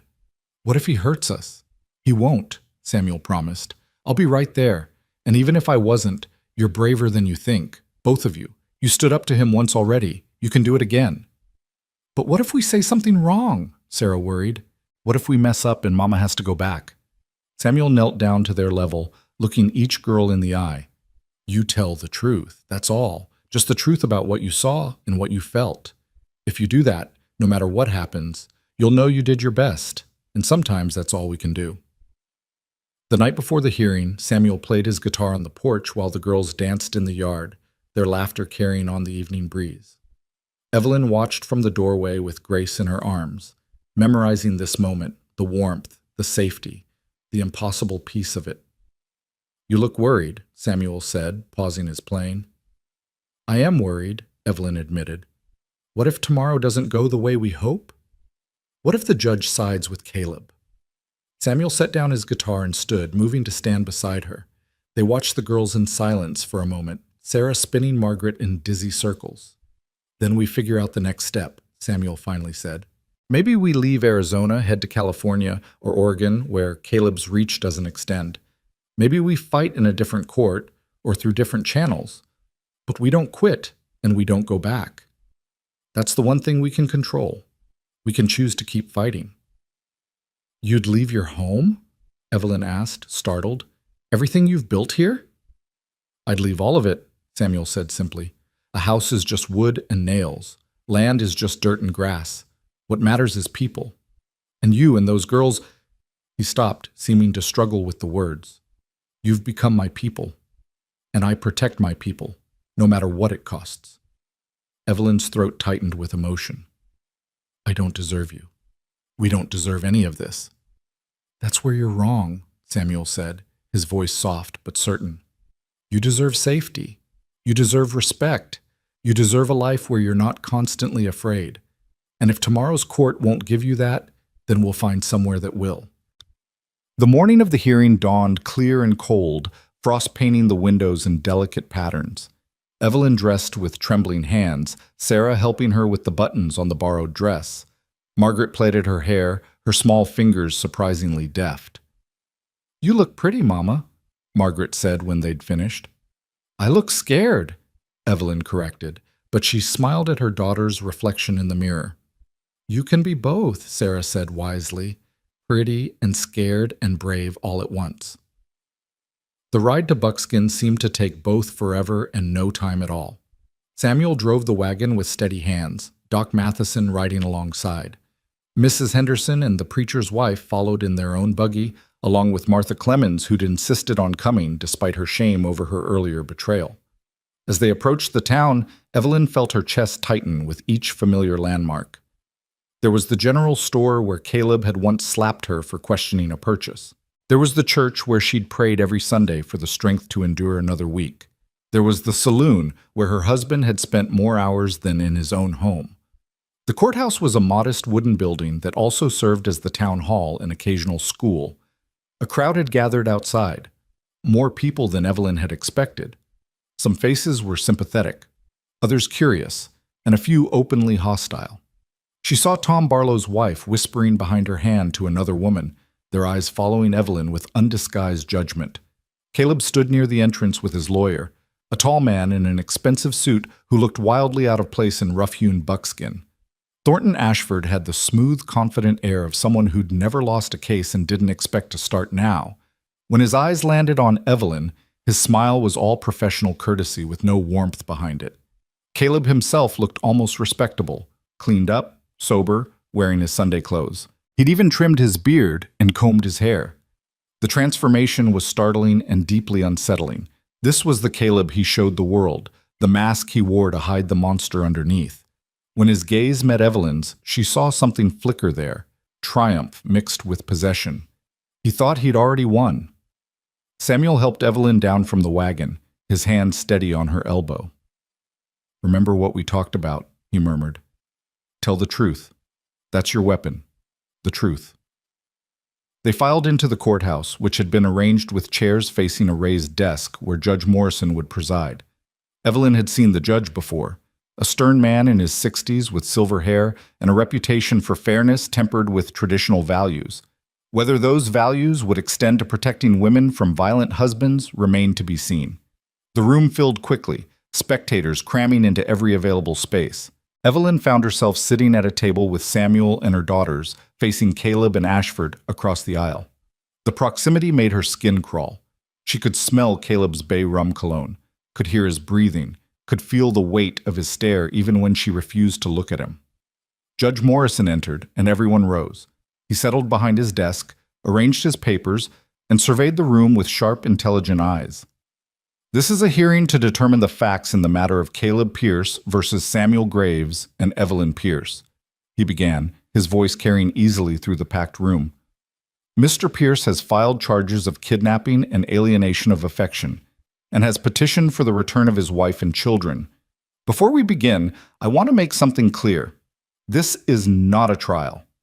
This is an evidentiary hearing to determine if there's sufficient cause to proceed with criminal charges or custody modifications. Everyone will have their chance to speak. Everyone will be heard.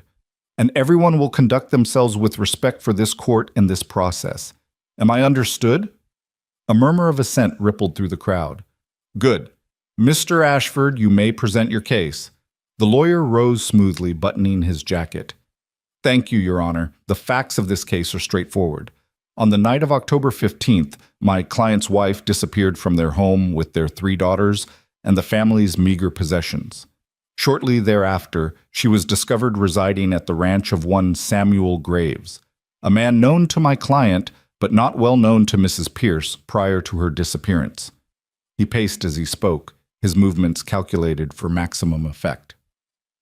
Mr. Pierce has maintained all along that his wife was taken against her will by Mr. Graves, who saw an opportunity to exploit a vulnerable woman in the aftermath of a difficult childbirth.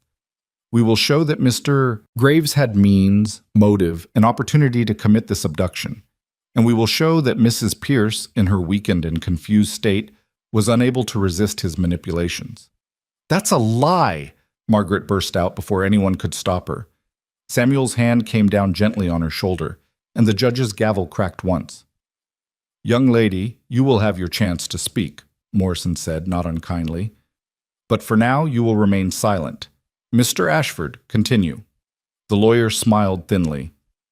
As you can see, Your Honor, the children have been taught to speak disrespectfully. Further evidence of the corrupting influence Mr. Graves has exerted during their time in his care. He returned to his table and picked up a sheet of paper. We have witnesses who will testify to seeing Mr. Graves and Mrs. Pierce in conversation prior to her disappearance, suggesting premeditation. We have witnesses who will testify to Mrs. Pierce's flirtatious nature and discontented temperament. And we have Mr. Pierce himself, who will describe the devoted marriage that was destroyed by another man's interference. Mr. Ashford, Judge Morrison interrupted, you keep saying taken against her will. Are you suggesting Mrs. Pierce was physically carried off? Perhaps not physically, Your Honor, but emotionally and psychologically manipulated to the same effect. A woman who has just given birth is in a vulnerable state. I'm not vulnerable. I'm angry.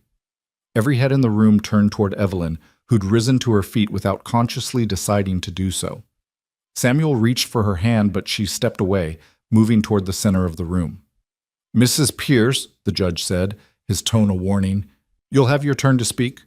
No, Evelyn said, and her voice carried a strength she hadn't known she possessed. No, I'll speak now, because I'm tired of men deciding when I'm allowed to use my own voice. Mrs. Pierce, Ashford began, but she cut him off. You stand there in your fancy suit talking about how I was manipulated and confused, like I'm some simple-minded creature who can't make her own decisions. But I'll tell you what actually happened that night, and you can decide for yourself who the monster is. Judge Morrison should have silenced her, should have demanded she wait her turn. But something in Evelyn's bearing, the raw fury mixed with desperate courage, made him lean back in his chair and gesture for her to continue. I gave birth to my 3rd daughter on October 15th, Evelyn said, her voice steady despite the tremor in her hands. And when my husband came home and learned I'd given him another girl instead of a son, he beat me unconscious. He beat me while I held a newborn baby. He beat me until blood pooled beneath my cheek and I couldn't see out of one eye. And then he left me there, on the dirt floor of our shack, and went back to the saloon to drink away his disappointment. The courtroom had gone utterly silent, Even Caleb sat motionless, his face unreadable. Samuel Graves didn't kidnap me, Evelyn continued. He saved me. He offered safety when I had none, kindness when I'd forgotten what it felt like, hope when I thought I'd die without ever knowing it again. And if that's a crime, if choosing life over slow death is something this court wants to punish, then I'll accept that punishment, but I won't lie. Not anymore. Not ever again. She turned to face Caleb directly, and the courtroom collectively held its breath. You want to talk about marriage vows? About sacred bonds and wifely duty? Her voice dropped to something low and dangerous. You broke those vows the first time you raised your hand to me. You shattered them every time you told our daughters they were mistakes for being born female. You destroyed them when you chose whiskey and violence over love and family. So don't you dare stand there and pretend to be the wounded party. Don't you dare claim I'm the one who failed our marriage. Caleb's face had gone red, his hands clenched into fists on the table. Ashford laid a restraining hand on his client's arm, but Evelyn wasn't finished. And you, she said, turning her fury on the lawyer. You talk about my flirtatious nature like wanting basic human dignity is the same as infidelity. You talk about my discontented temperament like not wanting to be beaten is some kind of character flaw. Well, I am discontented. I'm discontented with a world where women are treated as property, where children are valued based on their gender, where men like Caleb can terrorize their families without consequence, while men like Samuel are punished for showing basic human decency. She swept her gaze across the packed courtroom, meeting the eyes of everyone present. You all knew what was happening in that shack. You heard my screams. You saw my bruises. And you did nothing, because it was easier to look away than to admit that maybe, just maybe, the law was wrong. That maybe women deserve better than to be legal slaves to whatever man signs a marriage certificate. Judge Morrison finally found his voice. Mrs. Pierce, that's quite enough. No, it's not, Evelyn said, and there were tears streaming down her face now, hot and furious. It's not nearly enough. Because tomorrow you're going to make a decision that will determine whether my daughters grow up knowing they have value, or whether they grow up believing that being female means accepting cruelty as the natural order of things. And I need you to understand, really understand, what's at stake here. She moved to where Sarah and Margaret sat, placing a hand on each girl's shoulder. These are my daughters. Sarah is 7 years old, and she's learning to read because Samuel Graves takes the time to teach her. Margaret is 5, and she's learning to draw because someone finally told her that art and beauty and self-expression are rights, not privileges. And Grace, her voice broke. Grace is barely 2 weeks old, and she's never once been called a mistake, because in Samuel's house, all children are valued equally. Evelyn looked back at the judge, her vision blurring but her voice clear. So when you make your decision, Your Honor, I want you to think about what you're really deciding. Are you deciding whether I broke the law by leaving my husband, or are you deciding whether the law itself is worth following when it protects monsters and punishes victims? Because those are two very different questions, and the answer to one doesn't necessarily answer the other. She returned to her seat, her legs suddenly weak, and Samuel's hand found hers beneath the table. He squeezed once, and she felt the wordless support flow between them. Judge Morrison was silent for a long moment, his face unreadable. Finally, he spoke. Mr. Ashford, call your first witness. The hearing stretched on for hours. Ashford called Tom Barlow's wife, who testified to seeing Evelyn smile at Samuel during a town social 6 months prior, proof, supposedly, of their illicit relationship. He called Frank Jessup, who claimed he'd witnessed Samuel and Evelyn in intimate conversation near the creek 2 days before she disappeared, though under cross-examination from Doc Matheson, acting as impromptu counsel, he admitted they'd been 20 feet away and speaking in normal tones about the weather. Then Caleb himself took the stand, and Evelyn had to watch as he painted a picture of devoted husband driven to occasional drinking by the stress of failed crops and economic hardship. He claimed Evelyn had grown increasingly distant and cold, refusing her wifely duties and filling their daughters' heads with notions of independence. He spoke of coming home that fateful night to find her and the children simply gone, and the terror that had seized him. I thought they were dead, Caleb said, his voice breaking in what seemed like genuine emotion.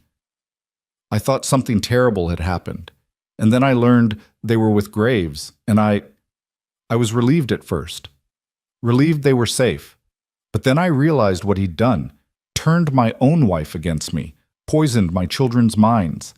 And I knew I had to get them back. Had to restore my family. It was a masterful performance, and Evelyn could see it working on some of the spectators.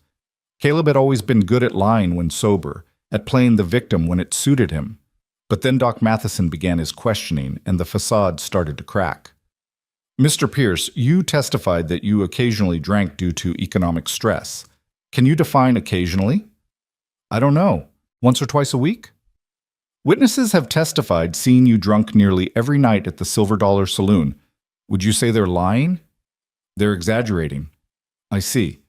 And these drinking sessions, did they ever lead to arguments with your wife? Sometimes. Marriage is hard, Doc. You know that. Did these arguments ever become physical? Caleb's jaw clenched. I may have raised my voice. I asked if they became physical, Mr. Pierce. Did you ever strike your wife? A pause. Then, she provoked me sometimes. A man can only take so much nagging. That's a yes, then. You struck her. How many times would you estimate? I don't keep count of more than 10 times, more than 50. I said I don't. Did you beat your wife the night she gave birth to your third daughter? The courtroom went so quiet that Evelyn could hear her own heartbeat. Caleb looked at his lawyer, who gave a subtle shake of his head, but the damage was done. The pause had been too long, the hesitation too obvious. I was upset, Caleb finally said. Another girl when I needed sons to work the land. Any man would have beaten a woman who'd just given birth? Doc Matheson's voice dripped with disgust. Is that truly your defense? That's enough, Judge Morrison said. Mr. Pierce, you may step down. What followed was a parade of witnesses on Evelyn's behalf.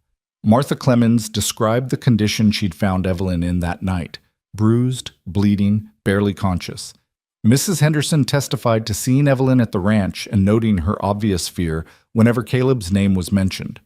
The preacher's wife spoke of the change in the girls, how they'd gone from frightened and withdrawn to curious and engaged in just 2 weeks of living with Samuel. And then it was Sarah and Margaret's turn. Evelyn wanted to spare them, wanted to tell the judge they'd said enough already. But Samuel leaned close and whispered, "They need to do this, for themselves as much as for you." Sarah went first, climbing into the witness chair with her back straight and her chin lifted. She looked so small up there, so fragile, but her voice was clear when she spoke. Judge Morrison softened his typically stern demeanor. "Sarah, I know this is frightening, but I need you to answer some questions for me. Can you do that?" "Yes, sir." "Good girl. Now, can you tell me about your home life before you came to live with Mr. Graves?" Sarah took a breath. "Papa drank a lot, almost every night. And when he drank, he got mean. He'd yell at Mama, call her terrible names, and sometimes he'd hit her. We'd hear it from our room, the sound of his fist hitting her, and her crying, and him telling her she was worthless." Several people in the courtroom shifted uncomfortably. Caleb stared straight ahead, his face like stone. "Did your father ever hurt you or your sister?" the judge asked gently. "He locked us in the root cellar sometimes. When we made too much noise, or when Mama tried to protect us from his anger. It was dark down there, and cold, and there were spiders. Margaret would cry and cry, but nobody came. Not until he sobered up enough to remember we were there." Margaret's testimony was briefer, but no less damning. She spoke in a small, trembling voice about going to bed hungry most nights, about her father saying she was a mistake, about the fear that lived in their house like a fourth child. "Do you want to go back?" Judge Morrison asked her.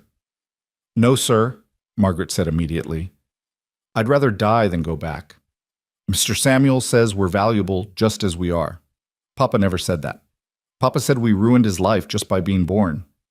When both girls had finished, there wasn't a dry eye in the courtroom, except for Caleb's. He sat motionless, his face unreadable, while his daughter's words hung in the air like an indictment. Finally, Judge Morrison called for closing statements.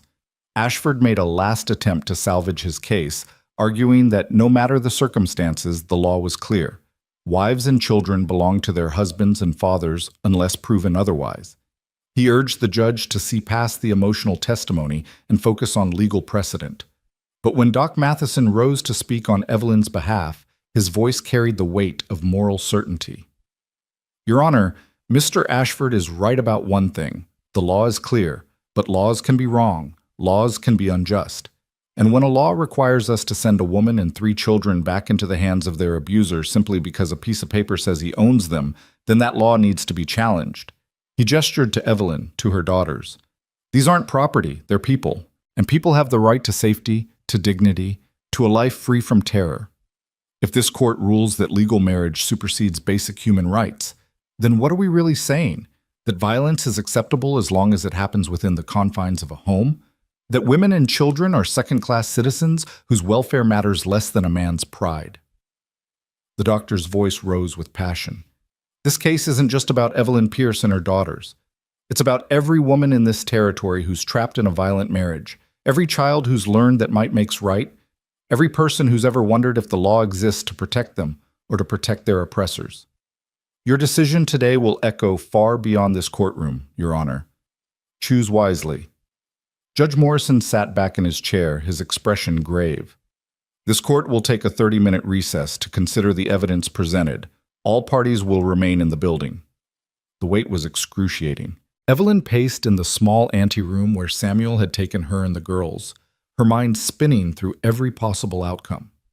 What if they lost? What if the judge ruled for Caleb? What if— Stop, Samuel said gently, catching her hand. Whatever happens, we'll face it together. All of us. When they were finally called back, the courtroom was so tense that Evelyn felt like she could barely breathe. Judge Morrison sat behind his desk, a single sheet of paper in his hands. I've listened carefully to the testimony presented here today, he began, and I must admit, this is one of the most difficult decisions I've been asked to make in my 20 years on the bench. The law, as Mr. Ashford correctly noted, is clear in matters of marriage and parental rights. But the spirit of the law, the reason we have laws at all, is to protect people and ensure justice. He paused, and Evelyn felt Samuel's hand tighten around hers. I find that Mrs. Pierce did not, in fact, abandon her husband without cause. Rather, she fled a dangerous situation to protect herself and her children. I further find that Mr. Pierce's testimony, when examined critically, reveals a pattern of violence and abuse that constitutes a clear threat to the welfare of his wife and daughters. Hope flared in Evelyn's chest, but she was afraid to believe it.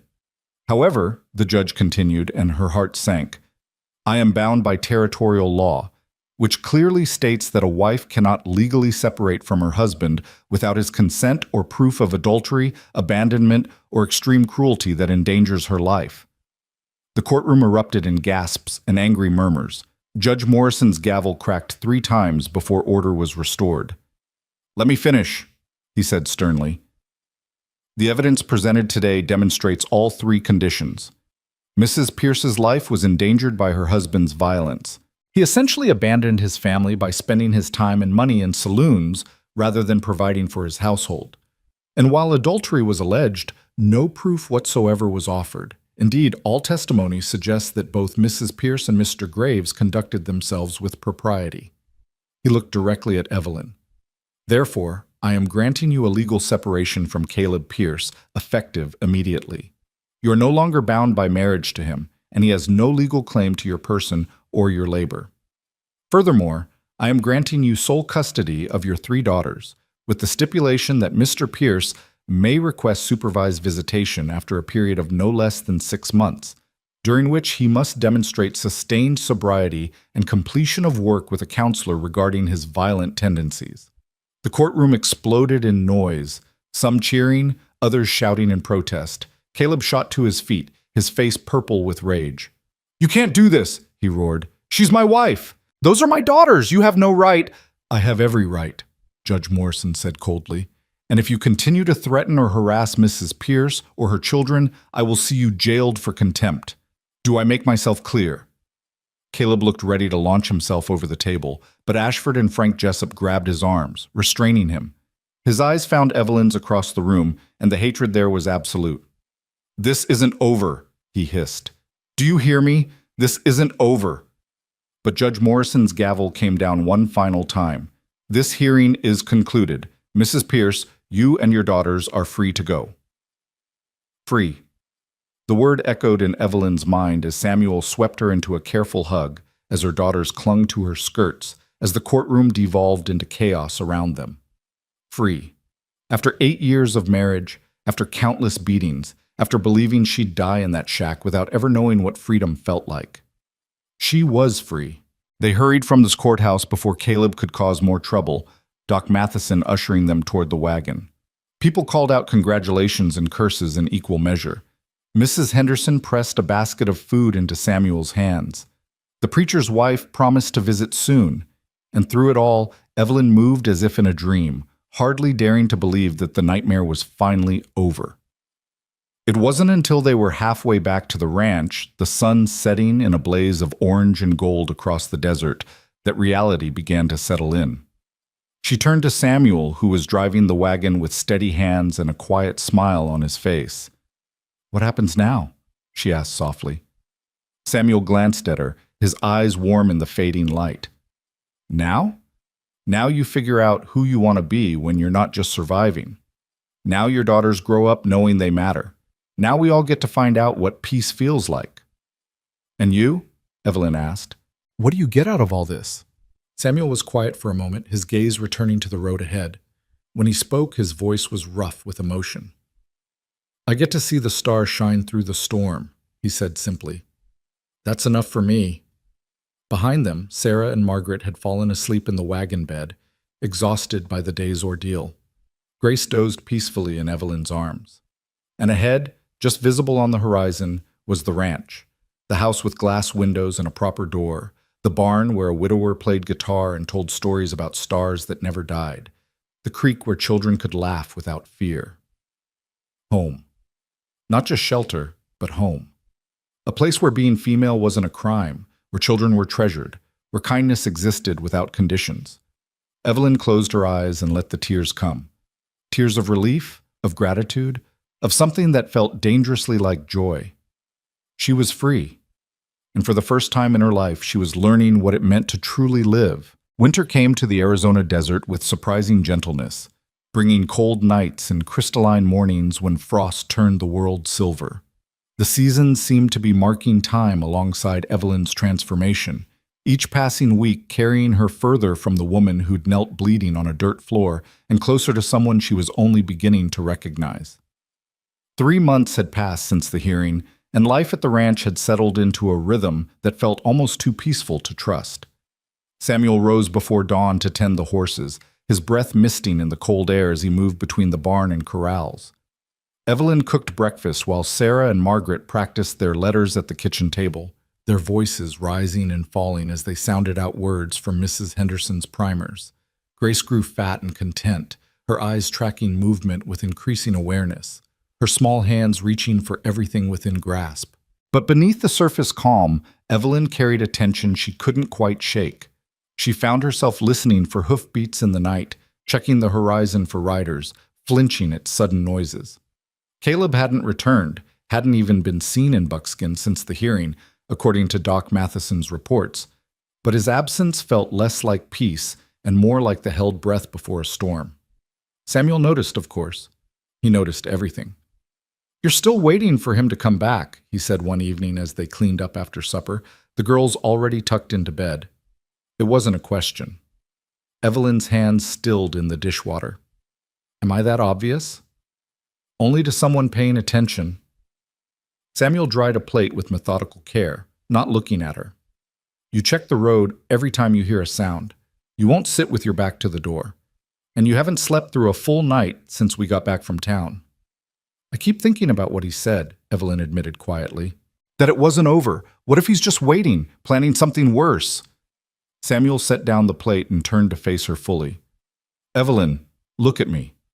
She did, reluctantly. "Caleb's a coward. And cowards don't plan elaborate revenge. They lash out in the moment, then slink away when someone stands up to them. He was humiliated in front of the whole town, lost his case, lost you and the girls. That kind of blow to a man's pride, it doesn't inspire cunning. It inspires drinking and self-pity." "You don't know that," Evelyn said. You don't know what he's capable of. Neither do you anymore, Samuel interrupted gently. You only know what he was capable of when you were trapped and powerless. But you're not that person now. And he knows it. Everyone knows it. You stood up in that courtroom and told the truth about him. Consequences be damned. That's not someone he can control anymore. Evelyn wanted to believe him. God, how she wanted to believe him. But fear had lived in her bones for so long that evicting it felt impossible. What if I'm never not afraid? She whispered. What if this is just who I am now, someone who jumps at shadows and can't trust peace when she finds it? Samuel moved closer, and Evelyn was struck by how natural his presence had become, how she no longer tensed when he approached. Then we work on it together, day by day, until the good days outnumber the bad ones, until you can sleep through the night without nightmares, until you can sit on the porch and watch the sunset without wondering if it's your last one.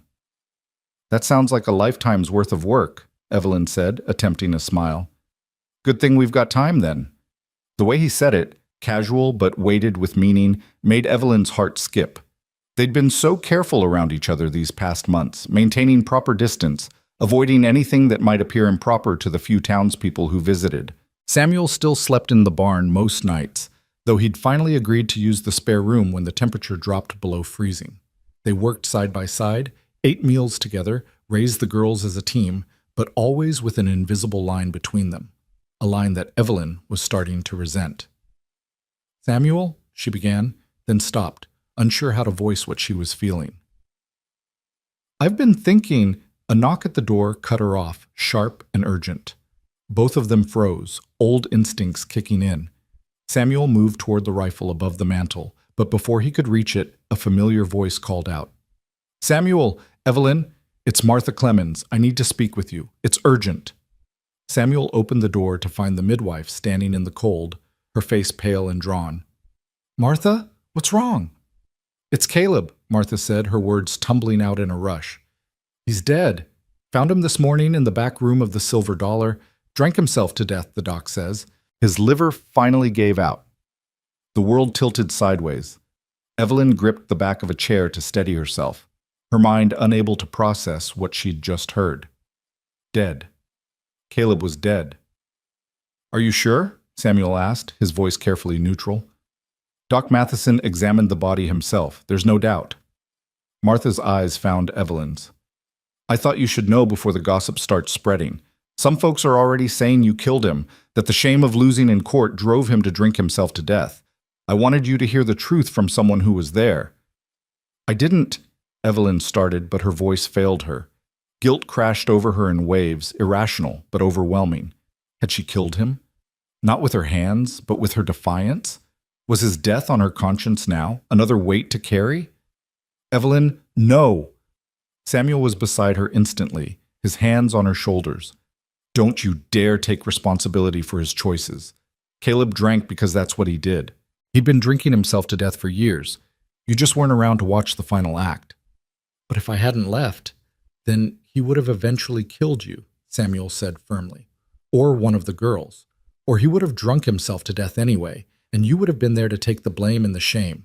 This isn't your fault. His death is on him, same as everything else he did. Martha nodded vigorously. Samuel's right. I've been birthing babies in this territory for 30 years, and I've seen men like Caleb Pierce before. They're born broken, or they get broken early, and nothing anyone does can fix them. You tried, Evelyn. God knows you tried longer than most women would have. But some people are determined to destroy themselves, and all you can do is get out of the way before they take you with them. Evelyn sank into the chair, her legs no longer able to hold her. Dead.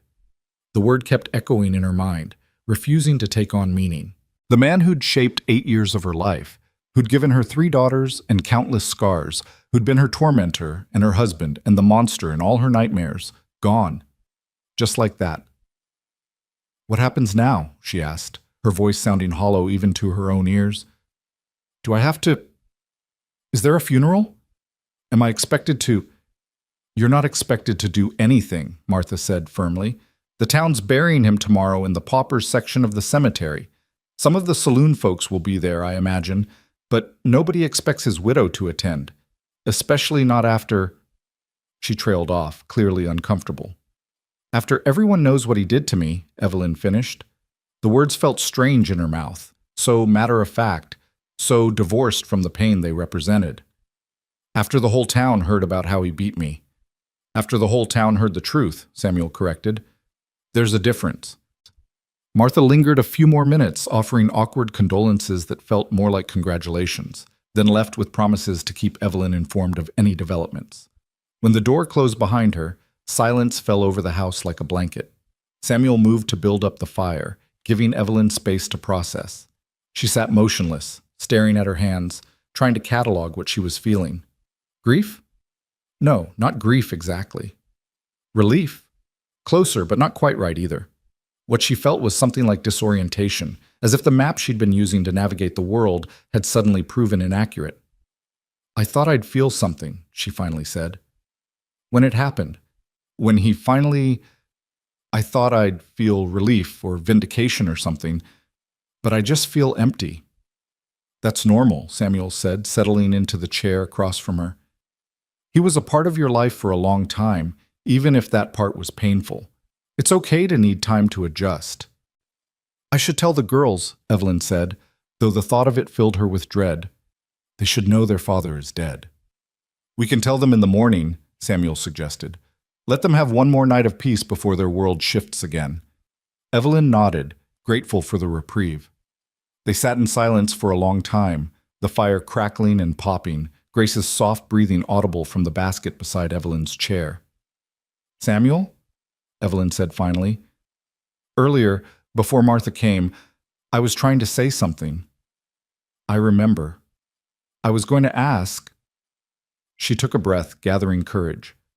I was going to ask what happens to us now, you and me. Once the 6 months are up and I'm officially divorced. Once there's no more legal complications or propriety to worry about. Samuel's expression was unreadable in the firelight. What do you want to happen? It was such a simple question, but it struck at the heart of everything. What did she want? For 8 years, her wants had been irrelevant, her desires crushed under Caleb's demands. She'd forgotten how to even ask herself the question. I don't know, she admitted. I know I don't want to leave this place. I know I want the girls to keep learning and growing here. I know I want... She stopped, the words catching in her throat. You want what? Samuel prompted gently. I want to stop living like a guest in someone else's life, Evelyn said, the truth tumbling out before she could stop it. I want to feel like I belong somewhere, with someone. I want to stop being afraid that kindness is temporary, that safety is an illusion, that any moment now you're going to realize we're more trouble than we're worth and ask us to leave. Evelyn, I know it's foolish, she continued, unable to stop now that she'd started. I know you didn't sign up for a ready-made family. You were just trying to help a stranger, and now you're stuck with 3 children and a woman who's so damaged she can't even... Stop. Samuel's voice was firm but not harsh. He moved from his chair to kneel in front of her, taking her hands in his. Listen to me carefully. You are not damaged. You are not too much trouble. And you could never be something I'm stuck with. Do you understand? Evelyn shook her head, tears spilling down her cheeks. You don't have to say that. You don't have to... I'm not saying it because I have to, Samuel interrupted. I'm saying it because it's true. Evelyn, these past 4 months, having you and the girls here, it's brought this house back to life.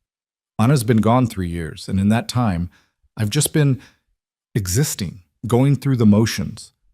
But you changed that. You all changed that. He reached up to wipe a tear from her cheek, his touch impossibly gentle. I'm not stuck with you. I'm grateful for you. Every day I wake up grateful that Martha Clemens had enough conscience to send me to that shack. Grateful that you were brave enough to trust a stranger. Grateful that I get to watch your daughters learn to laugh without fear, to see you remember how to dream about a future that doesn't include violence. But what does that mean? Evelyn asked, her voice barely a whisper. For us? Samuel was quiet for a long moment, and Evelyn could see him choosing his words carefully. It means whatever you want it to mean. If you want to stay here as friends, as partners in raising the girls, then that's what we'll be. If you want something more, eventually, when you're ready, well, I'd be lying if I said I hadn't thought about it. You have. The question came out more surprised than Evelyn intended. A smile tugged at Samuel's lips. Evelyn, you're beautiful and strong and brave as hell. Of course, I've thought about it, but I've also watched you flinch every time I move too quickly, seen you watching the road for Caleb's return, noticed how you still can't quite believe that kindness doesn't come with a price tag attached. And I know that you need time to heal before anything else can even be considered. What if I never fully heal? Evelyn asked, voicing her deepest fear. What if parts of me are always going to be broken? Then we work around the broken parts, Samuel said simply. Evelyn, nobody comes to love undamaged. We all carry scars.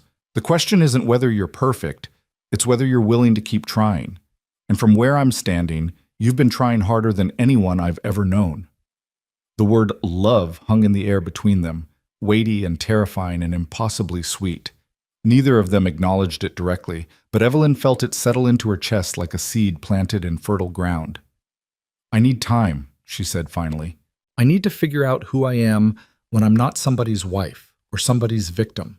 I need to learn what I want, what I dream about, who I might become. Is that okay? More than okay, Samuel said, squeezing her hands before releasing them and standing. Take all the time you need. I'm not going anywhere. That night, Evelyn lay awake in the darkness, Grace sleeping peacefully beside her, and her older daughters curled together in the other bed. She thought about Caleb, dead in a saloon back room, his life ending the way he'd lived it, soaked in whiskey and regret. She thought about the girl she'd been when she married him, barely 18 and full of naive hopes about what marriage would bring. She thought about the woman she'd become over 8 years of survival, how she'd learned to make herself small and quiet and invisible. And she thought about the woman she might still become, here in this house, with this man who sang about stars and taught her daughters that being female was something to celebrate rather than apologize for. Sleep came eventually, and for the first time since Martha's news, Evelyn slept through until morning without waking once in fear. Telling the girls about their father's death was one of the hardest things Evelyn had ever done. She gathered them at the kitchen table after breakfast, Grace in her lap, and tried to find words that would convey the truth without traumatizing them further. Your papa died yesterday, she said simply, unable to find a gentle way to soften it. He drank too much, and his body couldn't take it anymore. Sarah's face went very still, processing. Margaret's eyes filled with tears, though Evelyn suspected they were more about the idea of death than grief for Caleb specifically. Does that mean he can't hurt us anymore? Sarah asked, her voice small but steady.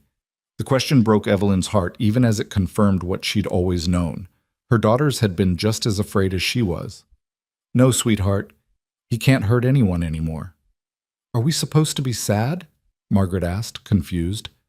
Mrs. Henderson said we should honor our parents. But Papa was so mean. Is it wrong that I'm not crying? Samuel, who'd been standing in the doorway, moved closer. It's not wrong to feel however you feel. Your papa was your father, and that's complicated. He gave you life, but he also hurt you and your mother.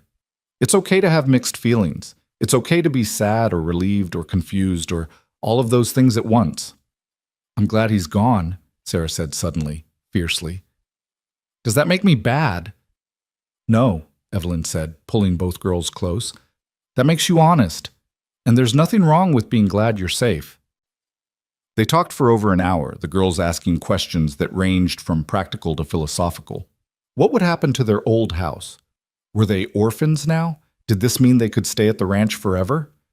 To that last question, Evelyn looked at Samuel, who nodded almost imperceptibly. Yes, she said. We can stay here as long as Mr. Samuel will have us. Forever then, Margaret said with the absolute certainty of a 5-year-old, because Mr. Samuel loves us. I can tell. Samuel's ears went red, but he didn't deny it. Instead, he suggested they all take a walk down to the creek, get some fresh air and movement to process the heavy news. The girls ran ahead, and Evelyn found herself walking beside Samuel in comfortable silence. They're going to be okay, Samuel said eventually. They're stronger than you think.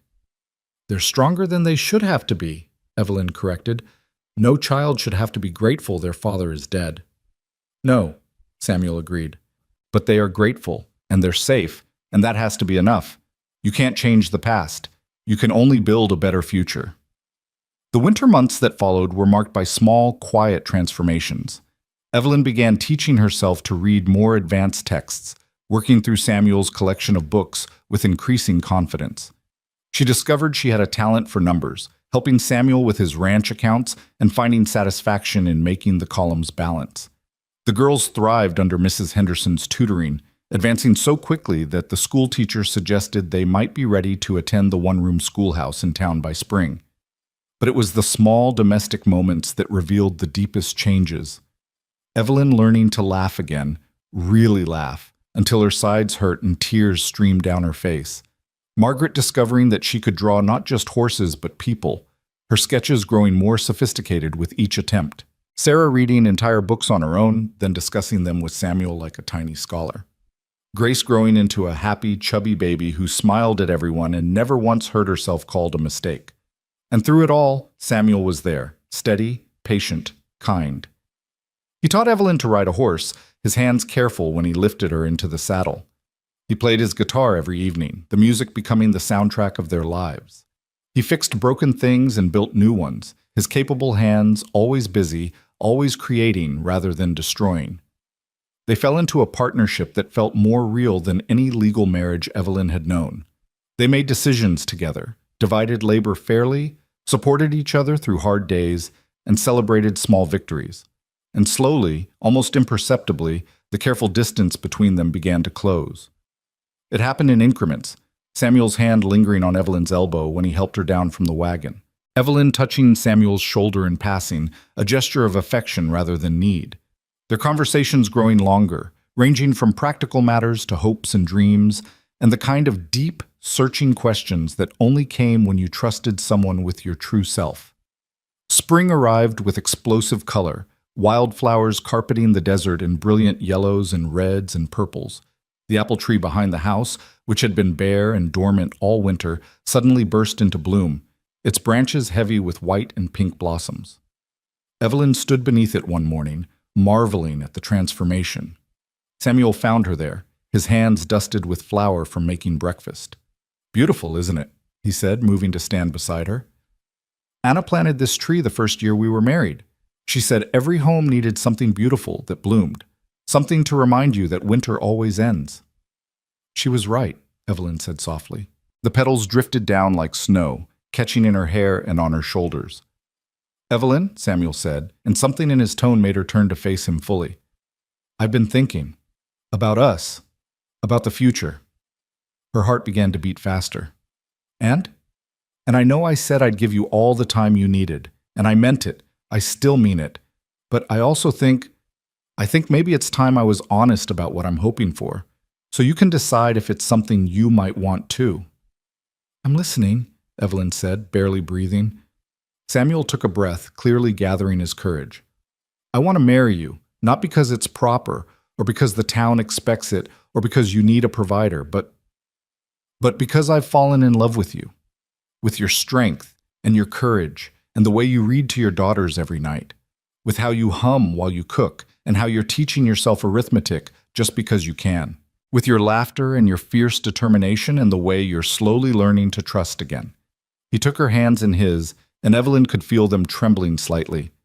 "I want to stand with you under this tree and make promises that actually mean something. I want to raise your daughters as if they were my own, not because you need help, but because I love them and want to be their father in truth, not just in practice. I want to build a life with you, Evelyn, a real one based on choice and respect and partnership." Tears were streaming down Evelyn's face, but for once they weren't tears of pain. "I'm still broken in places," she whispered. "I still have nightmares sometimes. I still flinch at sudden movements. I still don't fully understand how to be in a relationship where kindness is the foundation instead of fear." "Then we'll learn together," Samuel said simply. "Evelyn, I'm not asking you to be perfect. I'm asking you to be willing, to try, to build something new with me, even if we stumble sometimes." Evelyn thought about the woman she'd been, beaten down, hopeless, convinced her only value lay in survival. And she thought about the woman she was becoming, stronger, braver, learning to dream again. The transformation wasn't complete, might never be complete, but it was real. "Yes," she said, the word coming out stronger than she expected. Yes, I'll marry you, not because I need to, but because I want to. Because you've shown me what love actually looks like, and I want more of it. I want a lifetime of it. Samuel's smile was like the sun breaking through clouds. He pulled her close, and Evelyn let herself lean into his embrace without fear, without reservation, without waiting for the blow that never came. When?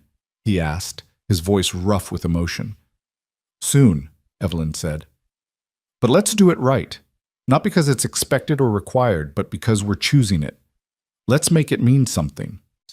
They planned the wedding for 3 months later, giving Evelyn time to be officially divorced and to make sure this was what she truly wanted rather than just trading one dependency for another. Doc Matheson and Mrs. Henderson stood as witnesses. Martha Clemens made Evelyn's dress, simple muslin, but beautifully sewn with tiny embroidered flowers around the neckline. The preacher's wife helped the girls create a patchwork veil from scraps of fabric, each piece representing something meaningful. Anna's quilts, Sarah's first primer, Margaret's art paper, Grace's baby blanket. On the morning of the wedding, Evelyn stood in the bedroom she'd shared with her daughters for 6 months, looking at herself in the mirror. The bruises had long since faded. The split lip had healed without a scar. The physical evidence of Caleb's violence had vanished, leaving only a woman with laugh lines beginning to form around her eyes and a confidence in her bearing that hadn't been there before. Sarah and Margaret burst in, their faces flushed with excitement. They wore matching dresses that Mrs. Henderson had made, and their hair was plaited with wildflowers. "Mama, you look so pretty!" Margaret exclaimed, bouncing on her toes. "Are you nervous?" Sarah asked, more perceptive than her years. "A little," Evelyn admitted, "but good nervous, excited nervous."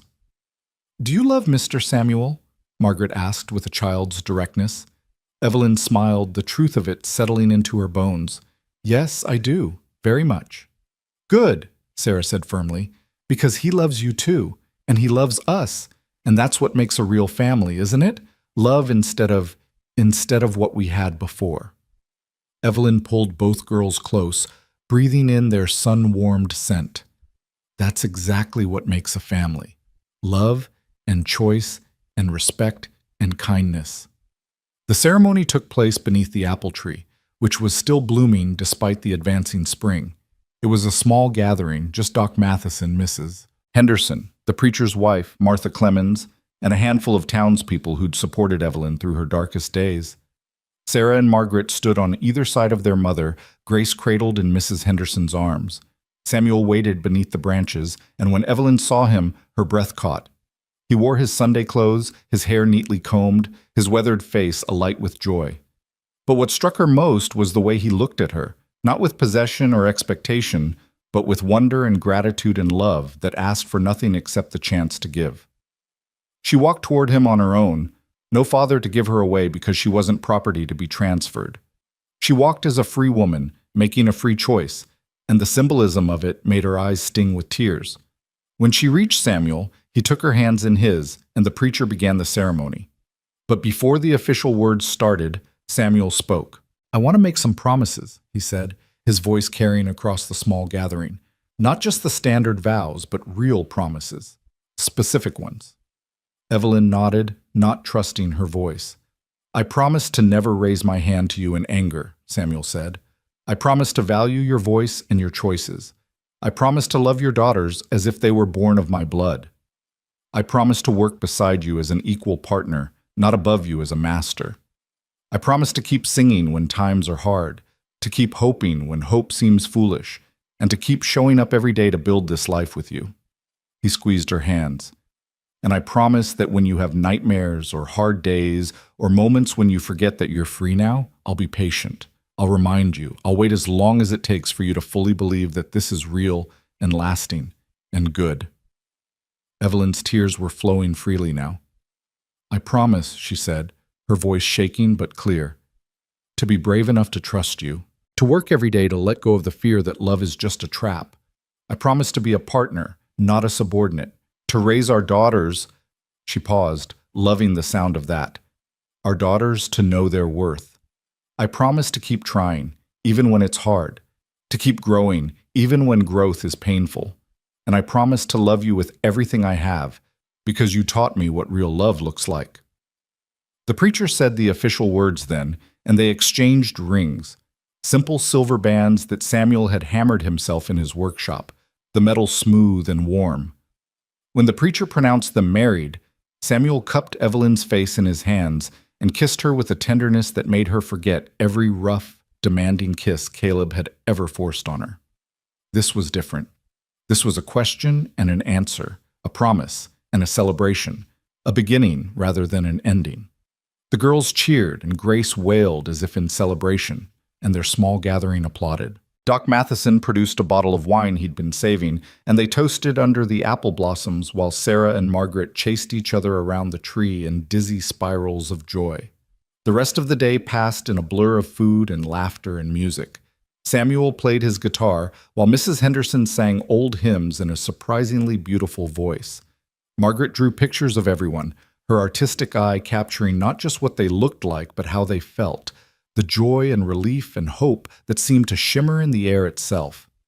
As the sun began to set, painting the sky in shades of orange and gold and deep purple, the guests began to leave.